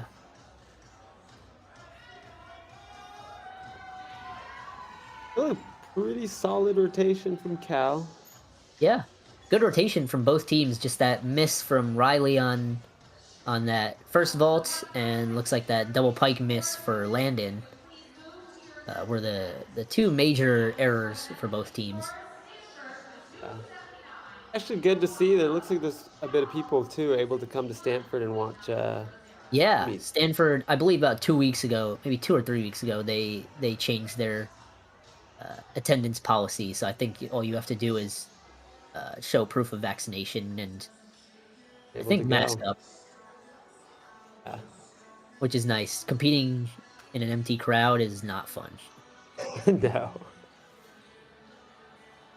I mean, from competing without other, teams in the building to being able to compete with them in the building to now getting some people there is a big change. And I'm glad some of these guys who came in as freshmen during that time get that experience. Yeah. Those freshmen that their first year of college experience was like virtual meets.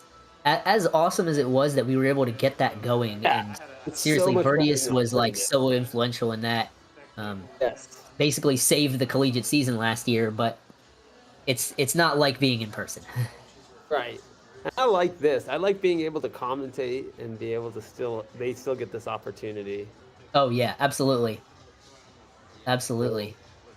The hardest thing about moving on is you graduate and you want to watch these meets and it's so hard to find ways to follow it.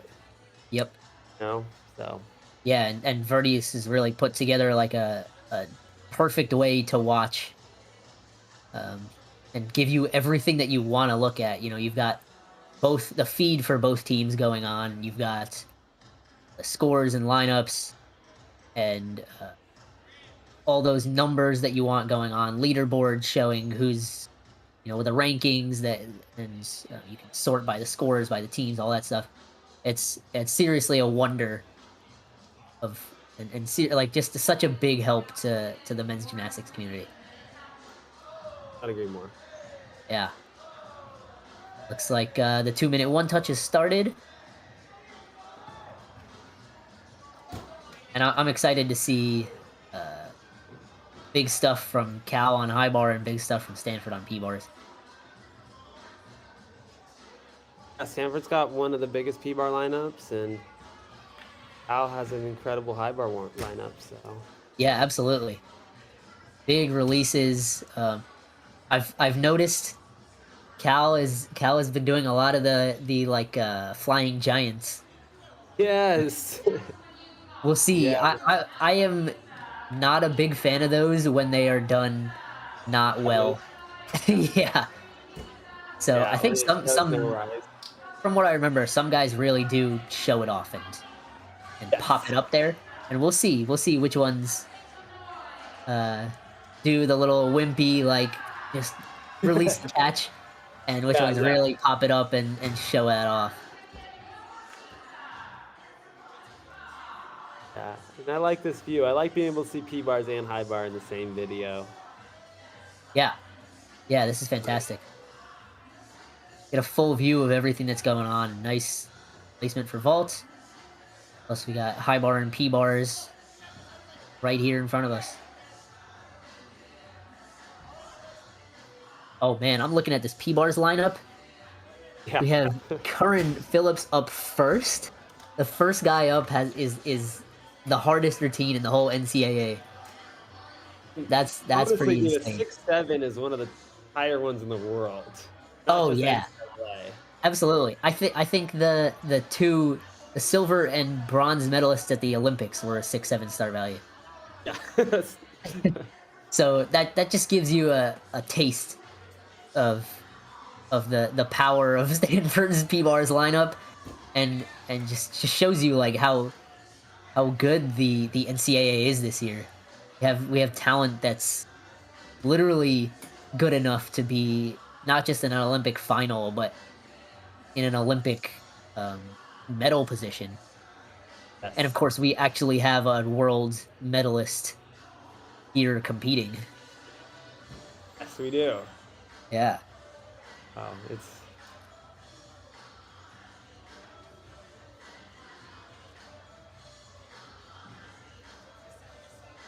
Again, I'm really interested to hear from more gymnasts about what the new dual meet format is like, because I'm imagining oh how, yeah. like, having to jump up and like all these guys right now, watching them do their one touch. Like, what would it be like if I just didn't get that one touch? I did my one That'd be touch on tough. Peters about 25 minutes ago, and then I had to go and do a routine. I would not feel Yeah. comfortable. Oh no, not at all. I think eventually you get used to it, but it's It still, adds to the difficulty of the competition for sure. yeah, exactly, exactly.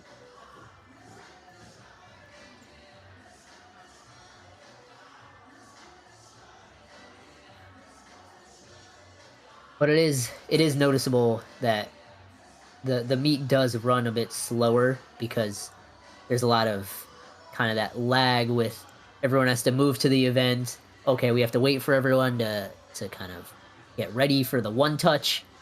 Okay, we're timing the one touch, and then okay, we have to switch out. Now the next guy goes up instead of just okay, here's the lineup. Guys are just saluting routines already.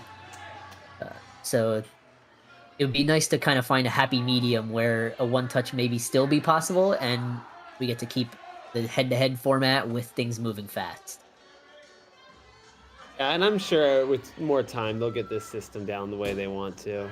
Yeah, looks like that was Jeremy Bischoff in that exhibition group for Stanford.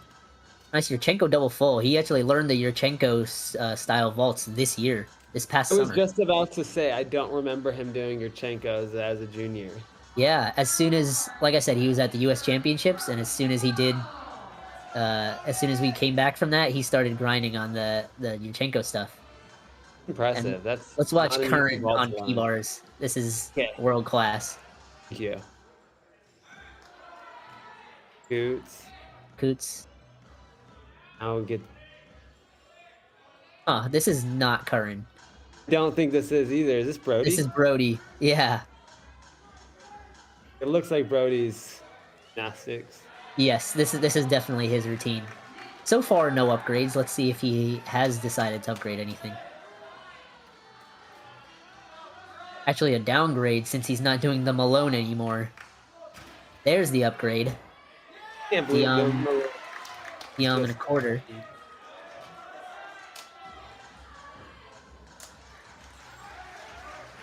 Big step forward on the landing, but pretty good routine.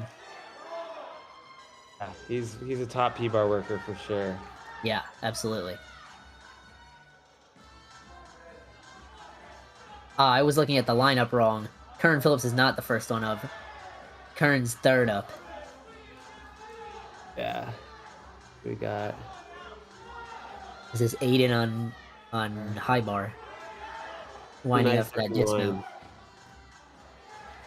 And just dropped the knee and hips in that landing. Yeah. And only a double layout, now that I'm thinking about it. Just a double layout, no.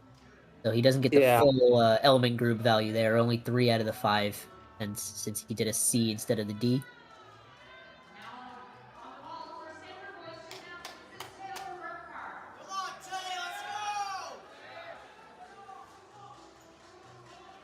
I think we got the vault judges standing up too. Yeah, looks like we're going to see a vault. Could this possibly be the Taylor Burkhart half on double full off? Yes. Wow. He was actually really almost sideways onto the table. It looks like his right hand almost missed the table. But he's getting a little over to that side for sure. Yeah, but I mean, he kept that up. That was floaty and landed really well.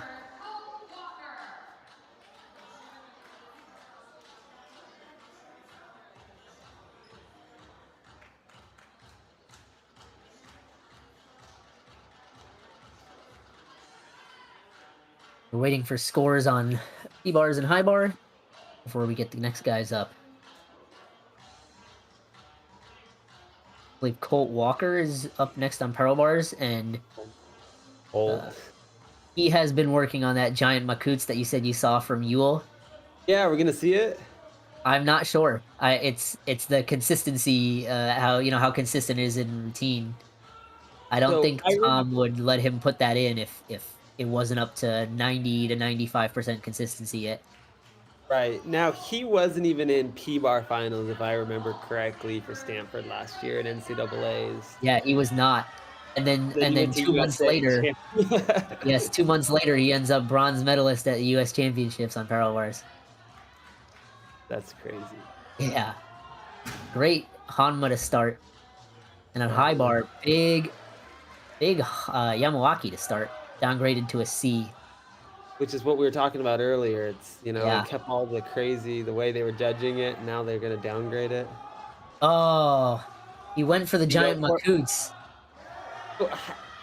He went for regular Makut's before he went for the giant Makut's. Exactly, yeah. Probably like a mental setup. Just be like, okay, I got a Makut's. Now I'll just do it from a giant. Oh, he's upgraded his difficulty quite a bit this year. Yeah. Oh, yeah. I think he did a 5.6 at U.S. Championships, and with the giant Makut's in, I'm almost positive it's up to a 6.4 or 6.5, so almost a point increase. Just that event. Yes, just on parallel bars. Gonna go for it again. Wanted it. Same mistake. It's tough. You want to add these upgrades. You have to. It's different doing them in the gym and then doing them in a competition. Yeah. Hard to get that experience in a competition. That's a tough balance. Definitely. And this is a very finicky skill. It's really hard to kind of nail it exactly how you want it to be, because you've got to be right on that one rail perfectly. A little bit off. He was too far forward. And there you go. You're off. So it looks like he's going to skip that, just as the Giants, the Moy, Bobsar. Lodi Bobsar.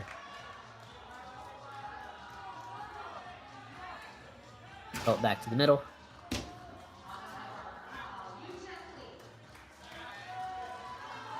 Healy.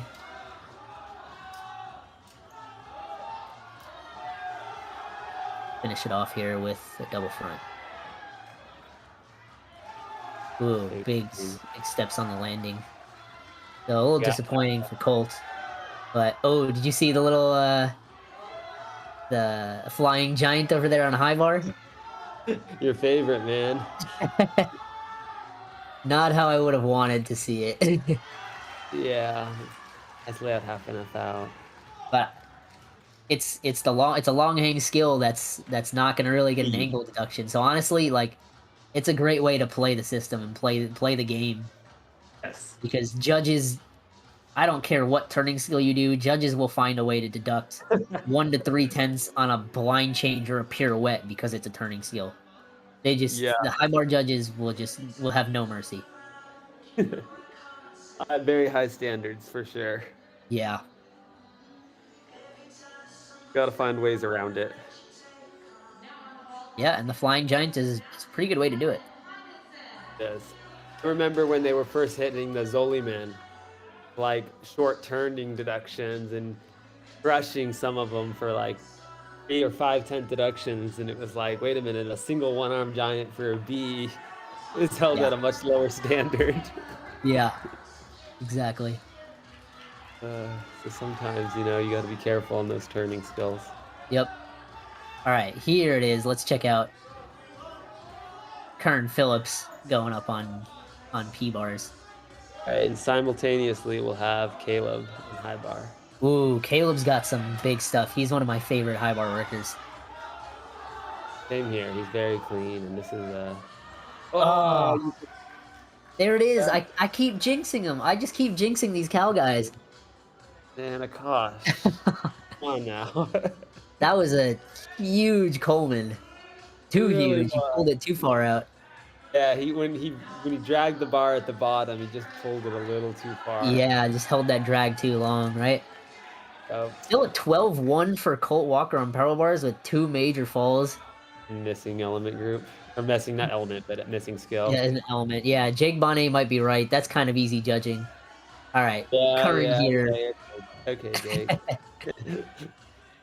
Warren Bryce, Diom and a quarter.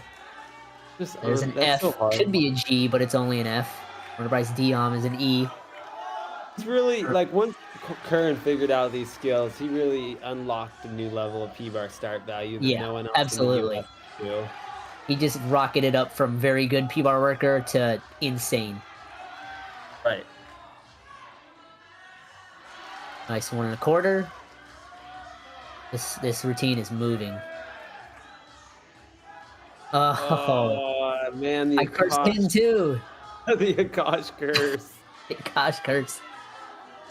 I'm just not gonna say anything anymore. I'll just let these guys do gymnastics. Do their thing. There's a nice stuck layout, half enough out to finish. Yeah, good finish for Caleb Rickard there.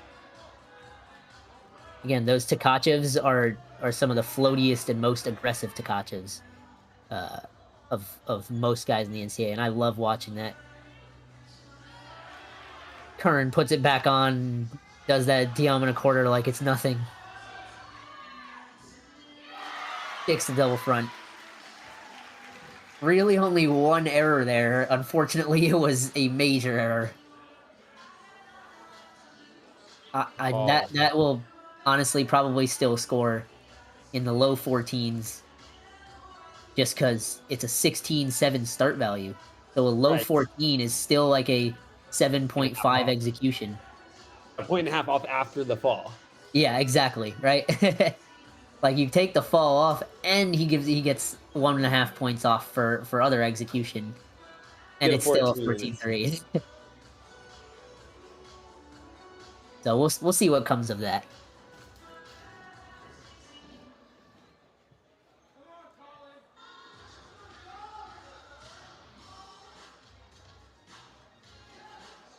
Caleb with an 11.95 allows Colin to get going. Yeah, Coleman missed Coleman. He lost 5/10 for not doing the skill, right? Not getting credit for the skill plus the fall. Yeah. So, from what he...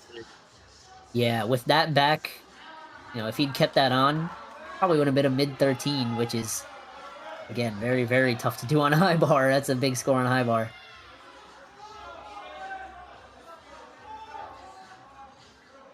Yeah, no, that's another Yamawaki. So Cal is sticking with the Yamawakis, even with the code change. They were saying let's wait it out to see where to get the most start value and very interesting. See how he handles this. Yeah. Okay, so it's not so he saves it. He doesn't get the fall. But he's gonna get some change of direction deductions there still, and bent knees. Form. Judges won't ignore. Yeah, I know. They're excited about the they're really excited about all the staying on, but they're still gonna take those deductions. There's Oh that yeah, flying giant. yeah. That one was moderately well executed.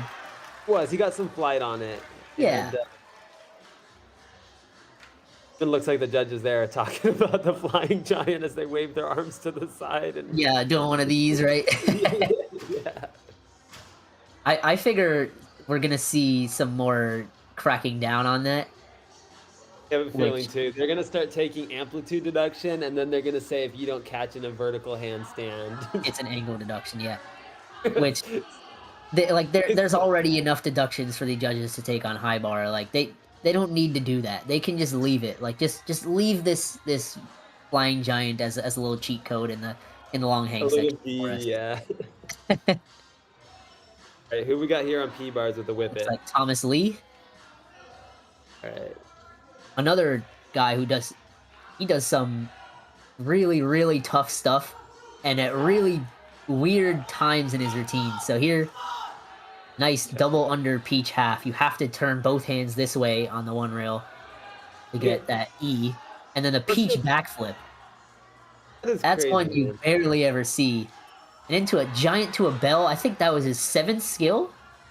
A bell 7 skill is kind of crazy. The 1 1/4. And then a 1 1/4. What is your thought on that peach style with having to go double undergrip? Oh, bad. Yeah, it's a few Not a great steps. landing. About 3/10 or 3 steps. So Hurts. when I did the peach half or peach hopping half, I always did it, one Yes. over, one under, Oh, yeah. and yeah, that's just what I felt more comfortable on, and Makes it quite a I bit kind of harder. agree with it in that it's probably more of a D value if you do it this way, and an E value with the double under. So I what do you kind of think about the step over peach, the kind of the pirouetting peach style? yeah, I was always better at that anyway, and so that's why I actually ended up doing more often. Okay. Um, but Yeah, yeah, I think that's an E. that one That's stays one. in me. One interesting thing though is that there's the peach stepping half, but then there's the peach 3/4 back in. Yes. If you do that peach 3/4 back in, that is in the same box as a peach half. Yeah, so you saw Leva get a gold medal on it a few years ago and can't do that style anymore. Exactly, yeah. Which is, oh man, I'm not too happy about that. No, it was definitely feels like it's a different skill. Yeah, and it's so much harder. I did that peach half, but doing that peach 3/4 was so hard. Yes. And what is that? A 14-7 for Curran with the fall. Okay, I thought I might have saw that, but I was like, I'll let a caution that up. Yeah, a 14-7 with a fall. Crazy. Oh. It's really hard because his routine is done so well, so it's hard to take things off. And of Is course, this the guy that has the current record? yep, then we have Blake here. Let's see if he can beat that record. That Peach 1 Healy's such a hard combination to do, but he's so smooth on it. Yeah. Peach A half. little bit under on that Peach half, so he had to do a front uprise to make up for it. Yeah. Oh no, so Fighting on the that one Makuts. kills. Yeah. More than 90-degree bend of the arms on the swing handstand of a Healy or Makut skill or crack down on that. They Yeah, might they're take gonna kill that for it. one. I was seeing in the judges stuff this year that Heelys that catch late are going to start getting 3/10 deductions. Yeah. It was like, That's- oh my gosh. They're just finding too many deductions. Oh, wow. So Blake is... sticks that a lot. He's stuck that 3 meets in a row now. And I mean, besides that, Makuts, I guess the Peach double under, he kind of went a bit short and had to do the front uprise. Two mistakes there. One very minor error with the Peach. He had to do the front uprise, and then that Makuts, that 90-degree bend. Yeah, that's gonna be a major error, but still got to be around a mid 14. Maybe will rival Kern's score, just because I think that's a 6.5 start value. So not only are these guys doing that, they're combining both Stanford and Cal's kind of strategy where they're doing the hard routine that Tom is really pushing all these guys to do, the big hard stuff. But these Cal guys are doing all these super clean routines too, and both Blake and Kern are also doing super clean routines. Like they just they're like hitting the peak of gymnastics on P-bars, and that's like really insane to watch. Yes, I totally agree. He does was there a layout Suarez in that routine as well? Yeah. Put the extra 10th just to push the difficulty a little bit further. Exactly. Crazy. Exactly. One more tenth to lay it out versus tucking, and it's his world's harder to lay it out, but it's worth it to him. He could do it. Riley loose up on P-bars. Looks like he's in that all-around spot. Yeah. And then Coy Young will be after him. Way. Blake with a 15.15. I'm guessing they didn't hit that Makut's as hard as they should have. What do you think? If they took a 5 for it, they would have taken credit for the skill, so he would have lost the E. He would have taken 5, so they must have gone less than that. Yeah, I'm guessing they probably took like 3 and 3, so that they wouldn't have to take a 5 and no credit. Best skill, yep. 100%, man. Yeah. O'Reilly, parallel bars has never been his strong suit, but he's really been working at it. And yeah, look at that nice double front. Overrepeats it and has to step out. But it's like every single one of these guys we saw has some crazy stuff in their routine. If Colt had put things together, then this P-bar score would have been. What did they end up with? Did they still get a 70?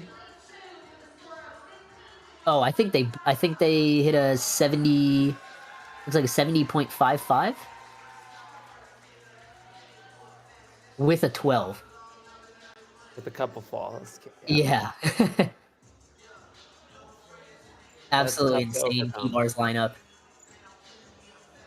Tough to overcome for sure. So Ian in the chat, thank you. Yeah, this layout's really nice. This angle is really good. You get to see P-bars and high bar kind of side to side and in the same shot.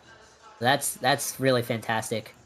And you said you did your flying giant in your set for 2 years. Yeah, it's a really cool skill. But like when I see a flying giant, I want to see a flying giant and not a hopping giant. I want to see those guys that are like it looks like they're almost gonna do a Kovacs style skill, and then they just don't flip or twist, and they just come back up. And it is a cool skill. It's a very, very cool skill. But Jake, I kind of agree with you there. Especially on P-bars, I think the whole NCAA could put together the top 5 guys from they could put the top 5 guys from the whole rest of the NCAA on P-bars together and not beat Stanford's P-bar lineup. It's just that insane. Coy Young on P-bars in that all-around spot. A little shaky on the Yam and a quarter, but that Makut's, he went so fast, showed no pause.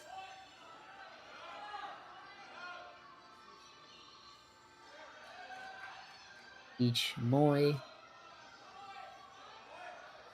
Nice Giant. No.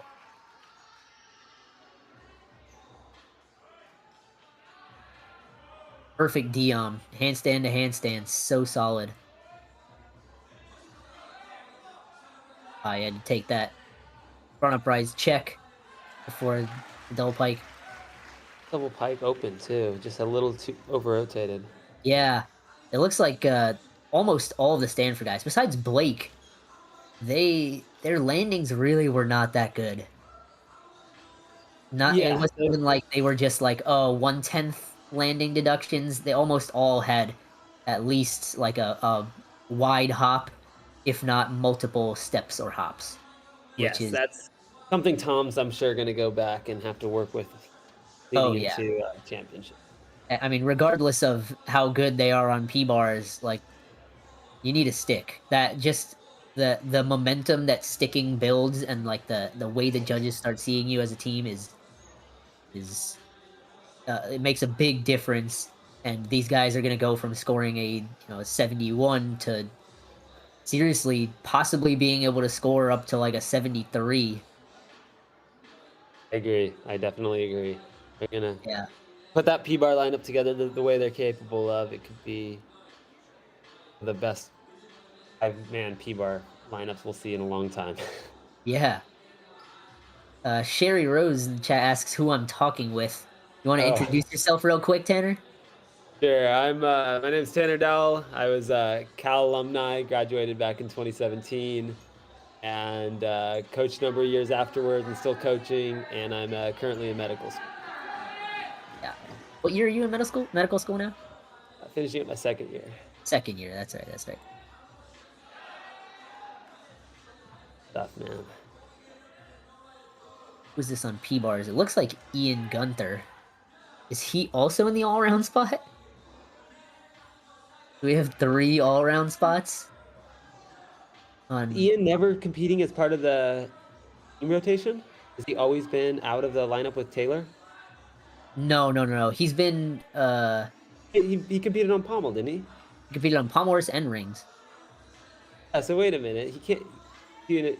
Oh, okay. So he's just finishing up in the all around. Okay, I see. They haven't Yeah. rotated yet. Yeah, they haven't rotated yet. Yeah.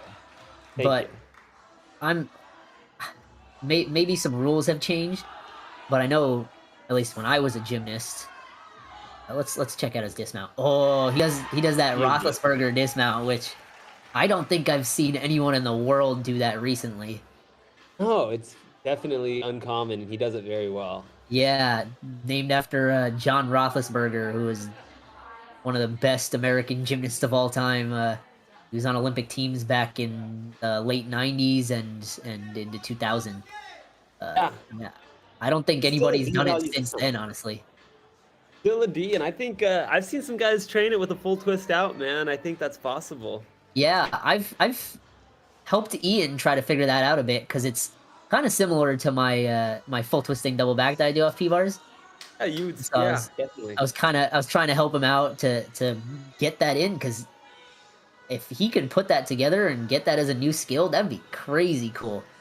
That should be at least a G if he did that with the full twist. Worth as much as the full twist and double back. Okay. Really, Isaac, you did that in JO? Yeah, I did. I have seen videos of Isaac doing it before he retired on P-bars. No way, that's Yeah. crazy. You have to find a video and show me. I don't believe it. Isaac, gotta pull up the video now, man. Or better yet, Isaac, I'll bring the chalk and the P-bars. You do it. Just show it to me live. We'll live stream it. I love it. So let's take a look at the scores real quick. We got one more rotation to go. 349.4 for Stanford. Pretty insane. So they're at a 349. If they get a 70.6 here, which, I mean, if we're being honest, they're not going to. It's high bar. It's really, really, really hard. 14, yeah. That's to all average 14. But just doing the math real quick, that's gonna put them, if they get a 65 or 66, which they are capable of, that's putting them at around a 415 to 416, and we have yet to see a team break the 410s except for Stanford. So I mean, a 415 or a 416 just puts them in a different league. Is Brody in 5 this line? points higher than we've seen any other team do yet. Looks like Brody's in the lineup, so this they all hit. This could happen. Oh yeah, oh it could. He looks like he's preparing for a World Cup that he's going to. He's going to be going to the Cottbus World Cup in 2 weeks. which is actually not going to during Winter Winter Cup, so Oh, he wow. won't be competing at Winter Cup. Okay. And speaking of scores, Cal, if they can get close to what do they need, a 69 or so to push for a 390? Oh yeah, they have vault rotation left, so Oh, sorry. Yeah, yeah. they're gonna be very close to that, if not well over that. Okay, that's good. Yeah, I think they could hit around at 392 or even a little higher today. So let's see them hit 5 really good vaults. Caleb Rickard looks like Oh, he's I really can't trying to wait to see see that that landing, vault. getting ready for the stick. It's massive. Vault is huge. Yeah. Yeah, exactly. Steve Netarosik, who is pommel horse world champion as of now and trains at Penn State, he will also not be going to Winter Cup because he will be going to So the Cottas World Cup. both of our world medalists won't be there this week, that weekend. Yeah, they will not be at Winter Cup. They will automatically retain their national team spots, which, I mean, come on, they're world medalists, like they should. Absolutely. And I believe Steve will actually be continuing on from there to the next World Cup in the series, which is in Doha. He'll Cool. be going straight from Cottbus to Doha. The next weekend? Yes, the next weekend to win some golds back to back because he's the man. Yeah, that's good to see. Yeah.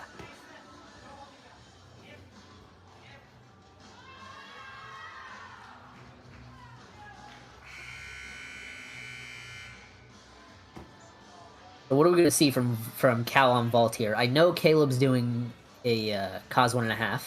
Are we going to see any other 5-6 vaults? 5-6, I don't think so. Oh, sorry, 5-2. 5-2. We'll see. I think they do have a few guys that are capable. They've got a few guys that can do a handspring double front, but we'll see. We'll see what they end up deciding. You know, their approach to this event. They want to push for the difficulty or just go for the clean 4-8. Yeah. They've got some guys capable, and we'll start with, it looks like Aiden here. Yeah. Let's check it out.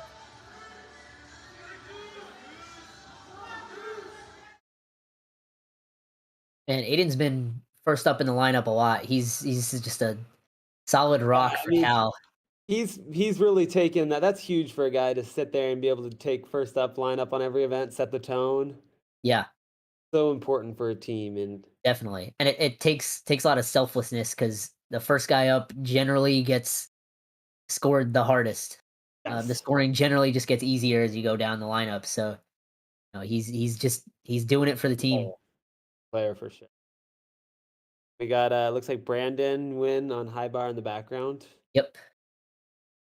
Let's see, cause full. So they went for the Cause 4-8. full. They're clean. Nice. Yeah, he's happy. Yeah, just keep that momentum going. He's had a good day today. Good finish for the day for Aiden Juicy. Half talk, pretty close to that handstand. That was pretty Here come nice. the releases. The Coleman, a little close. He did pretty good with it. Yeah, a little close, but he kept hanging through the bottom enough to do a nice giant out. Layout to Kachev. Oh, I thought he was going to connect him. I did too for a second there. I've seen a video of him connecting it into a straddle and a pike. Yeah, exactly. I guess he's going for some consistency here. It is a clean routine, I'll say so far. Hope Yeah. they don't have the same ability to jinx Stanford the way you can jinx Cal. Yeah, Tanner, you need to get my skill. Figure out how to jinx the Stanford guys. Not that was in my mind at all. Jelani Sweet, big Nice cause full there. The hop backwards, but nice and clean and keeps it going. Yeah. 13-8 for Cal to start. That's what they need if they want to put that 390 up. Exactly. Right around a 13-9 average, I think they need. Yes. 14-1-5 for Jelani, so he's keeping the hope alive. That's good. Good, yeah, especially with some of the mistakes they've had. They could clean that up and hit closer to 100%. They could push for 400. Yeah, absolutely. 13.55 to start for Brandon Nguyen.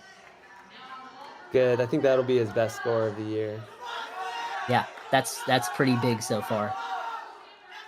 And yeah, he only did what 3 releases, but very clean. Yeah. And Riley Loose here. It's a hard event for him. Oh, and we got background. We got a handspring double front. Yes, I can't exactly tell. I think he landed without hitting his butt on the ground, but Yeah, exactly. So that'll be. We'll see what the judges say. Yeah. Nice connection from Riley. Straddle to Pike. Not too great on the form, but not terrible. This is a hard event. This isn't his easiest event, but he's worked really hard at it. Absolutely. Good all arounder, and that you can now do, of course, the Pike to Kachev and get connection with it. Yep, different box than the straddle. I'm pretty sure if anyone's been in NCAA gymnastics, as soon as they saw that go into a different code box, they knew it would be a very popular skill in NCAA. Exactly. A C that's pretty safe. Like, yeah, that's going in. Similar to the straddle to Kachev, yeah. All right, looks like the judges gave him a fall on vaults. Only a 13.6. So. Yeah, they hit him pretty tough for it. Either a fall or probably a 5/10 landing deduction plus a hop, like a deep squat. I mean, they could do like a lack of prep for landing, deep landing, hop. Yeah. Technical deductions. They could still find ways to get that.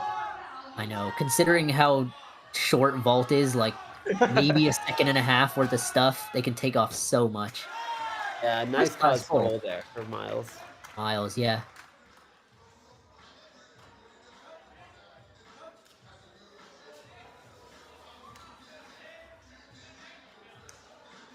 Oh, they hit Riley pretty tough with the 12.45. Yes, 12.45. There's that classic high bar judging. So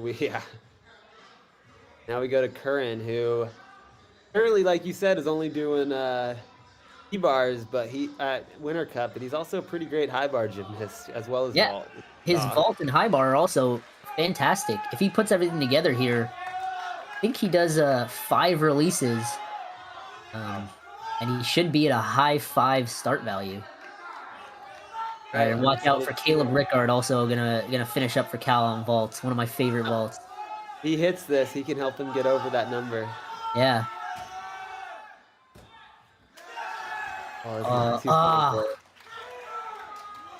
Heels off at the bottom for Curran on that release. Is it a Coleman? I was watching Caleb's landing. Casina. Okay. Yeah. No holding back for Curran. He goes all out. Yeah. Wish they would have. I wish that we could see that again in 2 weeks. I know, right? Like, why? I don't understand why they're only allowing them to do peril bars at Winter Cup, but yeah, I feel like I think they're happy to even be given the opportunity to be there. It's a very good point. So I'm glad they were able to get it. Yeah. Nice Coleman, nice Takachev. Nice Takachevs. One of those must have been a Pike. Yes. Okay. The first one was a Pike, yes. Okay, thank you. Backdoors it on the full talk.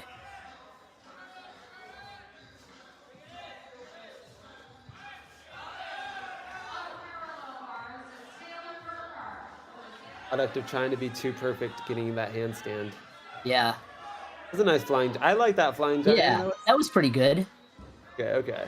Just making sure, trying to see where your standard is at here. Akash. I still would have liked a little bit more height, but okay. I thought that was pretty good. Great routine to finish off for him. Just 1.5 major errors there, fall on the Casina, so he's not going to get credit for that huge G value, so he's going to lose 6/10 in start value there. Plus, he backdoored the full talk, which is half a point off for the change of direction. Yeah, that's a tough break, Almost 2 points down just right there.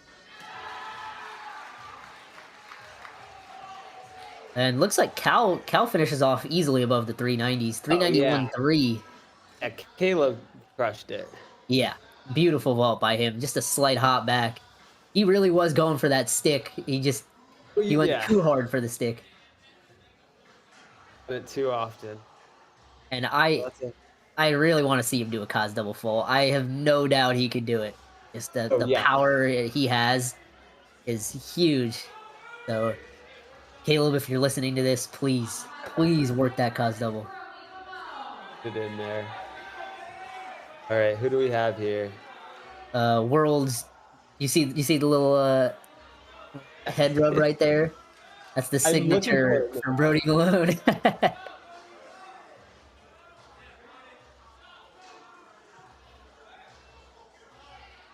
Is this an upgrade, or do you know if this is the same routine he used at Worlds? He's never done that Zuli Min before. It's got the Casino. Dina, Coleman. Layout. Is that a pike, I believe? Couldn't tell. I couldn't tell if it was straddle or pike. Yeah, either way, he's gonna get the C.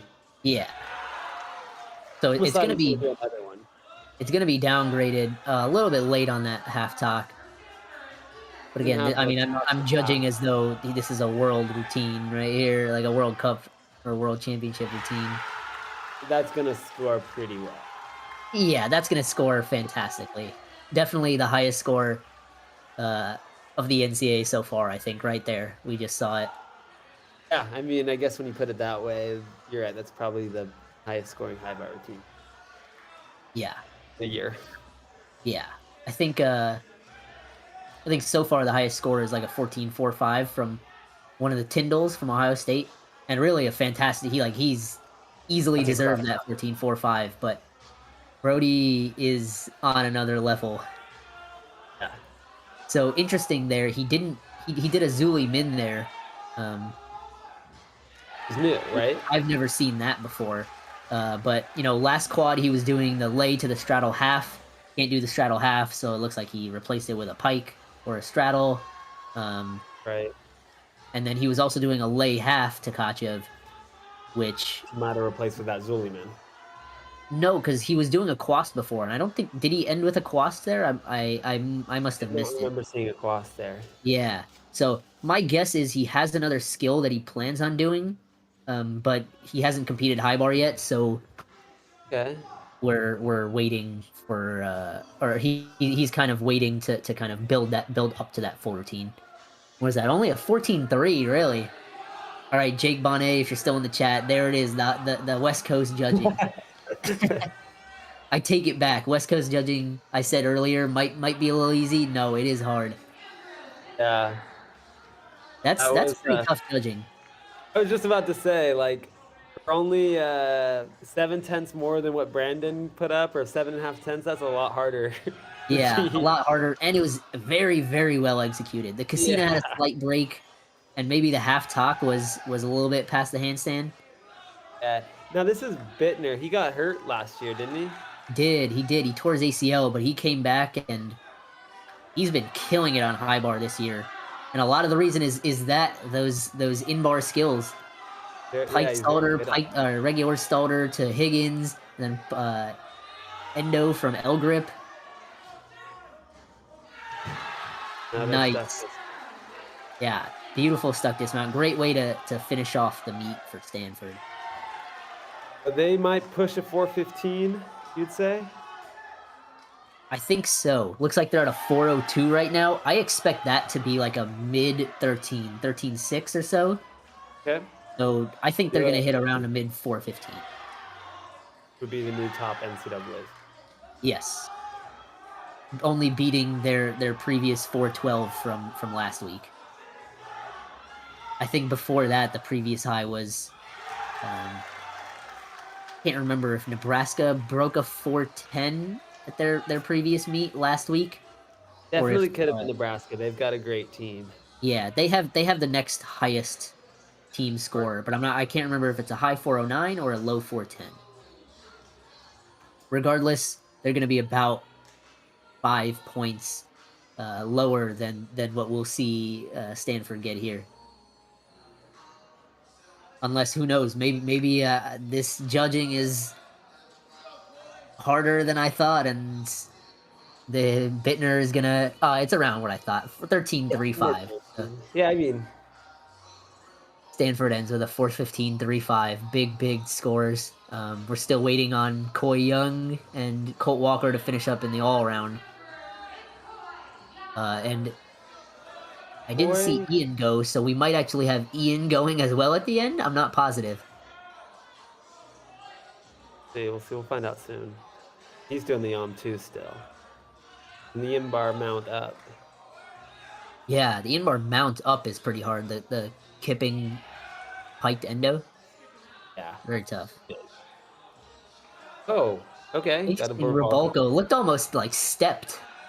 Yeah, it looked very stepped at first because there wasn't a lot of flight to it. Yeah. Nice, really taking advantage of the piked Stalder and endos, though. A tuck double? I couldn't tell. I believe it was laid out. Okay, it was laid out. Yeah. Yeah, I see Colt Walker's, getting ready to go up next, and Ian Gunther behind him is waiting to chalk up as well. Get another one. By the way, Isaac said Nebraska got a 408.65. 408.65. Okay, so I guess Michigan has the next highest score. They hit a 409 at their first home meet. Evan Hymanson in the back. He on parallel bars. He did a peach back just like we saw from Thomas Lee. Interesting skill. They upgraded it last quad to a E. I thought we'd see a lot more people do it, but I guess it's still pretty hard, so we don't see that many people do it. Oh, man. Missing this to Pelt. Yeah. Other skill they're cracking down on.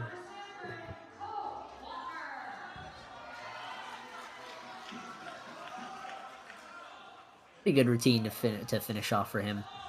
That is good. All right, we got Colt. He's upgraded this routine quite a bit from when he was a junior. Yep. And Coy Young finished with a 13 flat. Nice big Coleman from him. A little close, but again, a nice giant out. Laid out to Kachev. Got a weird tap. It doesn't really bend his body shape very much. No, he just bends flat hard. bounce. Nice. Zuli Min shows some pretty good turn through the bottom where his back is really facing perpendicular. But really late on that full talk. I think the routine will come along. Yeah, a little bouncy on that dismount, but yeah, absolutely. He's really pushing that difficulty on a lot of events, and it's paying off on some. We saw that Randy on vault, but maybe that giant Makut's needs a little more work. Maybe the double here needs a little more work. Things like that. So we're seeing push in the difficulty from a lot of these guys from Stanford, and some of it's not really paying off right now, but if they keep working at it, it will pay off a lot in the long run. Absolutely. I think it's a really good sign for things to come in our future. Yeah. Oh, Dylan, they went 409-1 against you guys? Yeah, when you guys went up there, right? It was Michigan at home. And I think you guys hit around a 400-ish flat, like a 400.65 or something.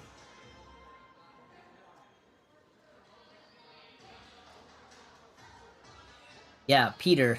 Big names are going to Winter Cup. Really big names. It's going to be a fun meet to watch. We have two of the Olympians from the last Olympics. Yul Moldauer and Shane Wiskus. Plus some newcomers. Asher Hong, he's still 17, not 18 yet, but because he's turning 18 this year, he can compete as a senior. And he is phenomenal. One of the extremely rare talents. One of the best gymnasts I've ever seen. And High praise, and that kid's good. It's deserved. yeah, absolutely. Tanner knows. You probably saw him I compete. You literally said you saw him compete saw him yesterday. last night. Yeah, He's a good kid too, you know, good yeah, personality and definitely. good for our sport for sure. And that was a nice layout to straddle. Nice connection. Yeah. Are Ian you gonna does be out? Oh, what? Ian does his open on his Takachev really early. Yeah, I was seeing Back. that. Yeah, Eek. That's tough. Hit a jam handstand and drop into an window. yeah. You got that one from me, trying to emulate me. It's tough, and but it's cool. It's cool, and one of my favorite combos. Upgrade there with the double double. That Nice, big set, big set, Are you gonna big be in Winter stuff. Cup in a couple weeks, Akash? Oh yeah, I'm very excited. I'm really, You very gonna be excited there? to watch. I am not. I am actually going to be at the Cottbus World Cup in Germany. Okay. Not Okay. competing, but I'm actually going there to help Brody out. So That's really cool. yeah, since we're a little short staffed at Stanford, Yeah. Tom and Mark are going to be taking the guys to Winter Cup. I mean, I think they have 9 or 10 guys, maybe more at this point. So they're gonna have their hands full, and Brody's going. So instead of having him go without a coach or Took going the with sacrifice. Tony Sacrifice Becker, your yeah, poor me. I'm doing such a favor to these coaches by letting them allow me to go to Germany with Brody. Yeah, yeah, I see it. But yeah, I'm Deserve that, excited. man. It should be fun. What a fun meet here. 415 to Yeah, 391. yeah. Big meets from both teams. I think this is probably near one of Cal's top scores, right? I think they hit a 392 at some point this season. Yeah. This is right up there with their higher scores. And this Yeah, was good. This was a solid meet. absolutely, Really good absolutely. And building. I mean, we clearly saw huge potential from both teams. Uh, You can see both these teams a in lot of there. falls here and there. That if like I said, if both teams can hit like 28 for 30, I mean, I think Stanford has a good shot of running away with it. No Absolutely. problem. But Cal can really put up close to a 400 or higher. Yeah, And I agree. And I think if you're not watching and you're not seeing what the gymnastics are doing, you might be surprised otherwise, but they're close. exactly. Those routines that they're doing that are maybe not super high difficulty are extremely clean. And then those guys that are going for the big stuff, like we saw Will Levanical on Pommel Horse.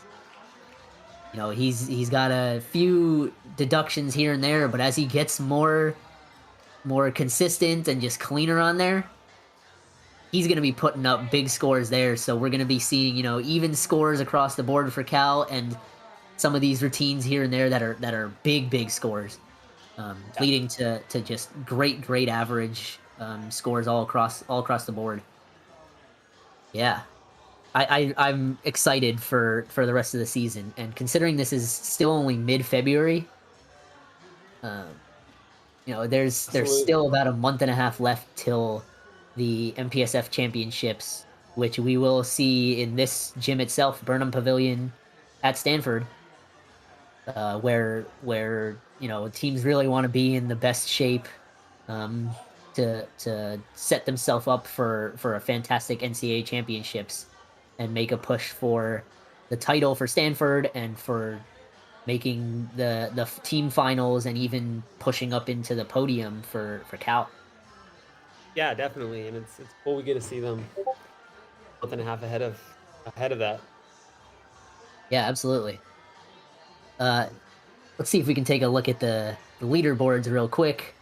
Just do a quick summary of each rotation and see where the scores stacked up and how the team stacked up.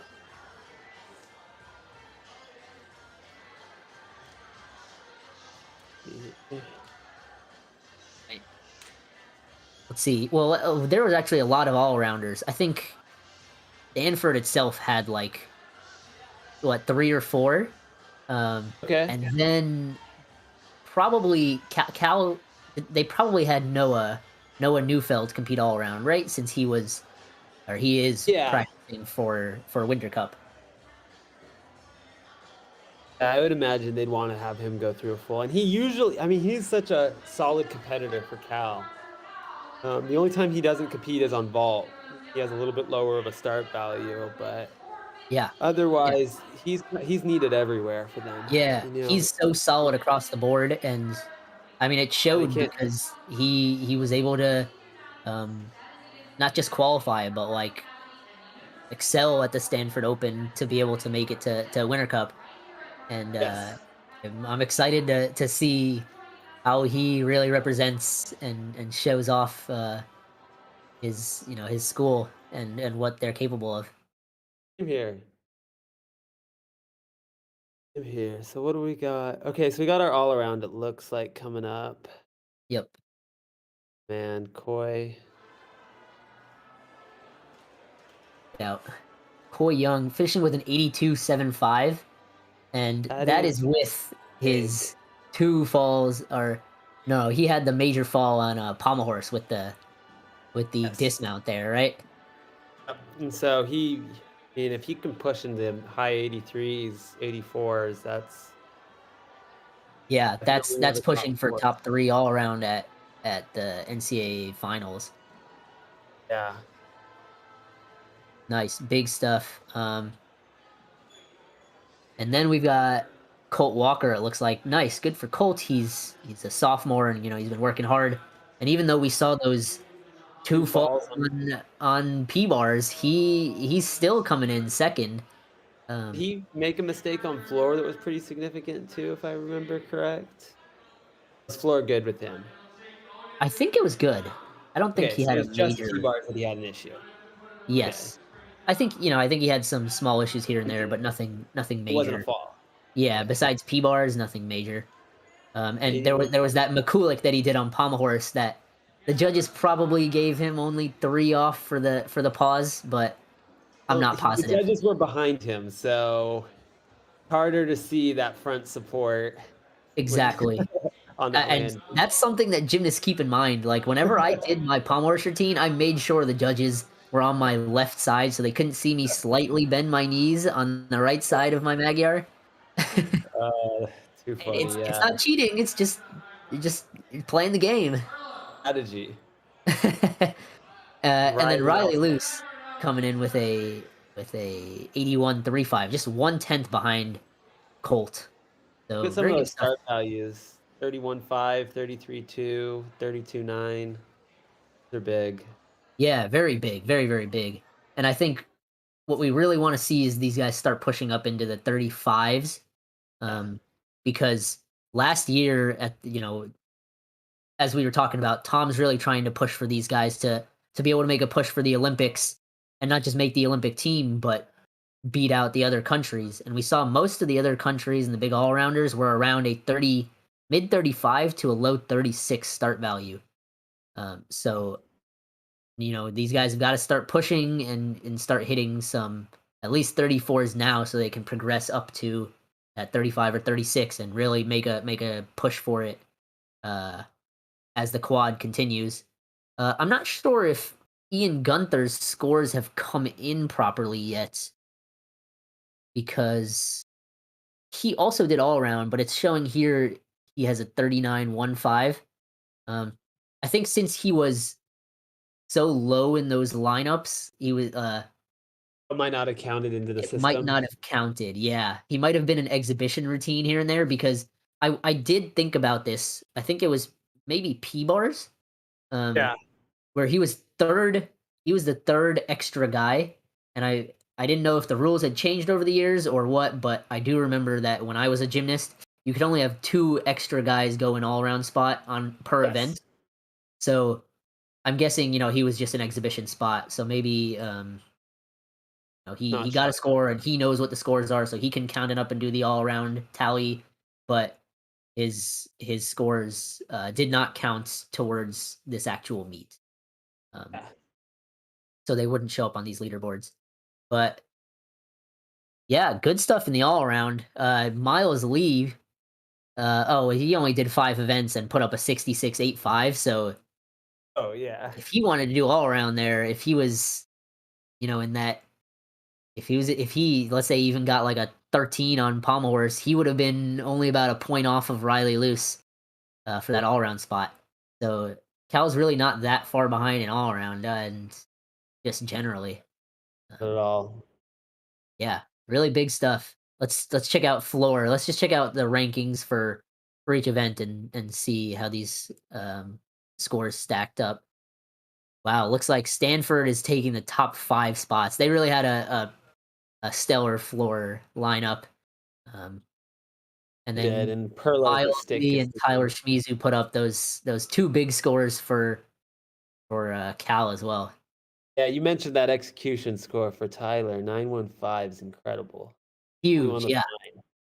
9. 4-7 start. He's almost um a point. He's literally 5 tenths lower than Miles in terms of start, but only a tenth less in his final score. That's really really good, and that's one of those techniques that Cal is going for. The super clean routines. If all these guys can start hitting 9.0s, 9.15s like that, they'll be they'll be having massive team scores. Let's Yes. check out Pommel Horse. Brody Malone. We were talking about how he Oh, doesn't have the kind of swing you'd expect from a Pommel Horse guy, but start he value, man. the start value helped a lot. 5.9. He has the highest start value by over 5 10, or I guess by exactly 5 tenths. Yeah, makes up for a little lower execution, and Yeah, I mean, I love the way his pommel's put together. yeah, I definitely. do. Oh, I see. No, we had Coy Young as well with the 5.7, and he would have had a higher start value if he had gotten that first Sona round, but he didn't, and Brody did. Um, and then let's check out Rings. Riley Riley Luce, Lewis. yeah, Fair he's 9-0 execution as well there. yeah 9.0, yeah, really, like we said, hard to find 9.0s, but we've already seen one on floor and now one on rings. Um, Don't I'm forget not Brody sure if Fell. I would agree with that since he didn't stick. I think a stuck dismount would have put him very close to a 9.0. I Uh, agree, I agree, it's very tough to get a 9 without a stick. yeah, Coy as well. But Coy's doing that 4.6 start value versus Riley's doing the 5.6 start value. So Right, right. big score difference there, and a lot tougher to do a 5.6 start with In that kind execution. of execution. But Ian Gunther not that far behind with the 14.45. Oh, he had a very clean routine too. Yeah, yeah, yeah. Man, see, this is where Stanford makes up a lot of ground on Cal here. Every single Stanford routine was a higher score uh, than Cal routine. So, Cal is missing a bit on that difficulty here on rings, which is why Stanford is really putting up better scores on rings than Cal. And let's move on to vault. Uh, Here we see Kern Phillips with that super clean Yurchenko 2.5, almost He stuck wins. it. He wins, doesn't have the highest start value, but it was Exactly. cleanest. Really hard to beat that. And Colt Walker put up that 5.6 start with the Randy, and it was a very good Randy, but it just doesn't come up close to that execution that you see from Kern Phillips. Coy Young with that 5.4 also putting up a very good score, 14.5. But because he's 2 tenths lower in that start than Colt Walker, he's half a tenth behind in the score. And there it is, Caleb Rickard. I was, yeah, there's that score, 14.35. I actually think that might be a little low. He has one of the best pops off the table. Um, Yep. I You think can't you cause I you agree. cannot take off for lack of height, right? Oh, his amplitude is great. Yeah. And seeing as how he was like really going for that stick, like it looked to me at least, like his prep for landing was fantastic too. So I didn't see many deductions, but it's vaults. They're gonna find some phantom deductions. You know. Yeah. Let's Yeah. move on over to P-bars. Oh, And man. Blake's Oh, son, man. I'm gonna go ahead and say that's a little bit high on the execution with the way his Makuts went. But Yeah, yeah. an I 8.3 might be more reasonable. yeah, 865 is a massive execution score. Yeah, yeah. But Curran Phillips, even with the fall, putting together a 14.7, that's pretty massive. And let's check out You those. called that. Yeah, let's check out those difficulty scores. Let's rank them. And we see, Jeez. Curran and Blake clearly far ahead with the 6.7 and 6.4, but Colt Walker, he got no credit for the giant Makuts, and he still has a 6.0. So if he put in that giant Makuts, which is an F, he would have been 5 tenths higher, and he actually would have had a higher start than Blake. So we could literally Unreal. have three of the highest start values in the NCAA um, on the Stanford Peril Bars lineup uh, as the middle three guys to go. It's pretty crazy. Yeah, yeah. This is another event Stanford picks up a lot on Cal. Yes, exactly. Uh, Cal did a pretty good job with the execution, though. We see Aiden Juicy putting up that 9.0, Noah Neufeld putting up that 8.85. So, and Miles Lee and Caleb putting up the 8.5, 8.45. So good executions. But again, the difficulty here, Aiden Juicy does the 4.6, and Curran does a 6.7. So even with two falls, Curran would be still a tenth higher than Aiden Yes, Juicy. yes. That's tough to beat. Almost insurmountable. Yeah, I mean it is insurmountable for Aiden here. Curran had a fall and still scored higher than Aiden's start value, so that's tough. Yeah. And high bar. Let's check out high bar. Hardest of the events. First Brody of the Malone, yeah, takes the cake and you Oh, know yeah, that was almost pretty a point ahead of everyone else. yeah, it was incredible routine. Yeah, fantastic routine. I think a little underscored. Um, Yeah, I mean, especially yeah, it was nice. yeah, and if we could sort by difficulty, we can see he also has the highest difficulty Oh, by a long shot too. 8 tenths yes. on Colts and a point or more on everyone else. And his execution was pretty good too. 8.2. Veritable, yeah. Yeah. Only one look at Miles' execution, I will shout that out. I mean, when you Yes. go to Eight that 8, nine. 9 That is insane. Absolutely amazing. 8.9 on high bar is one of the hardest things to do. yes, Uh, so many ways to deduct that routine. exactly, exactly. And Andrew Bittner is a close second, but 8.55 is good, but 8.9 is exceptional.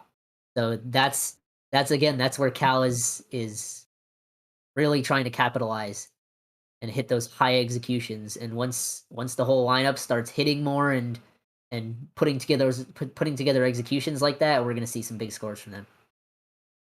Definitely, definitely. Yeah. Overall, fantastic meet from both teams. What did you think, Tanner? I thought it was a lot of fun. I thought we saw some high-level gymnastics, some unique skills on both sides that and a lot of energy. I thought it was good. Yeah, absolutely.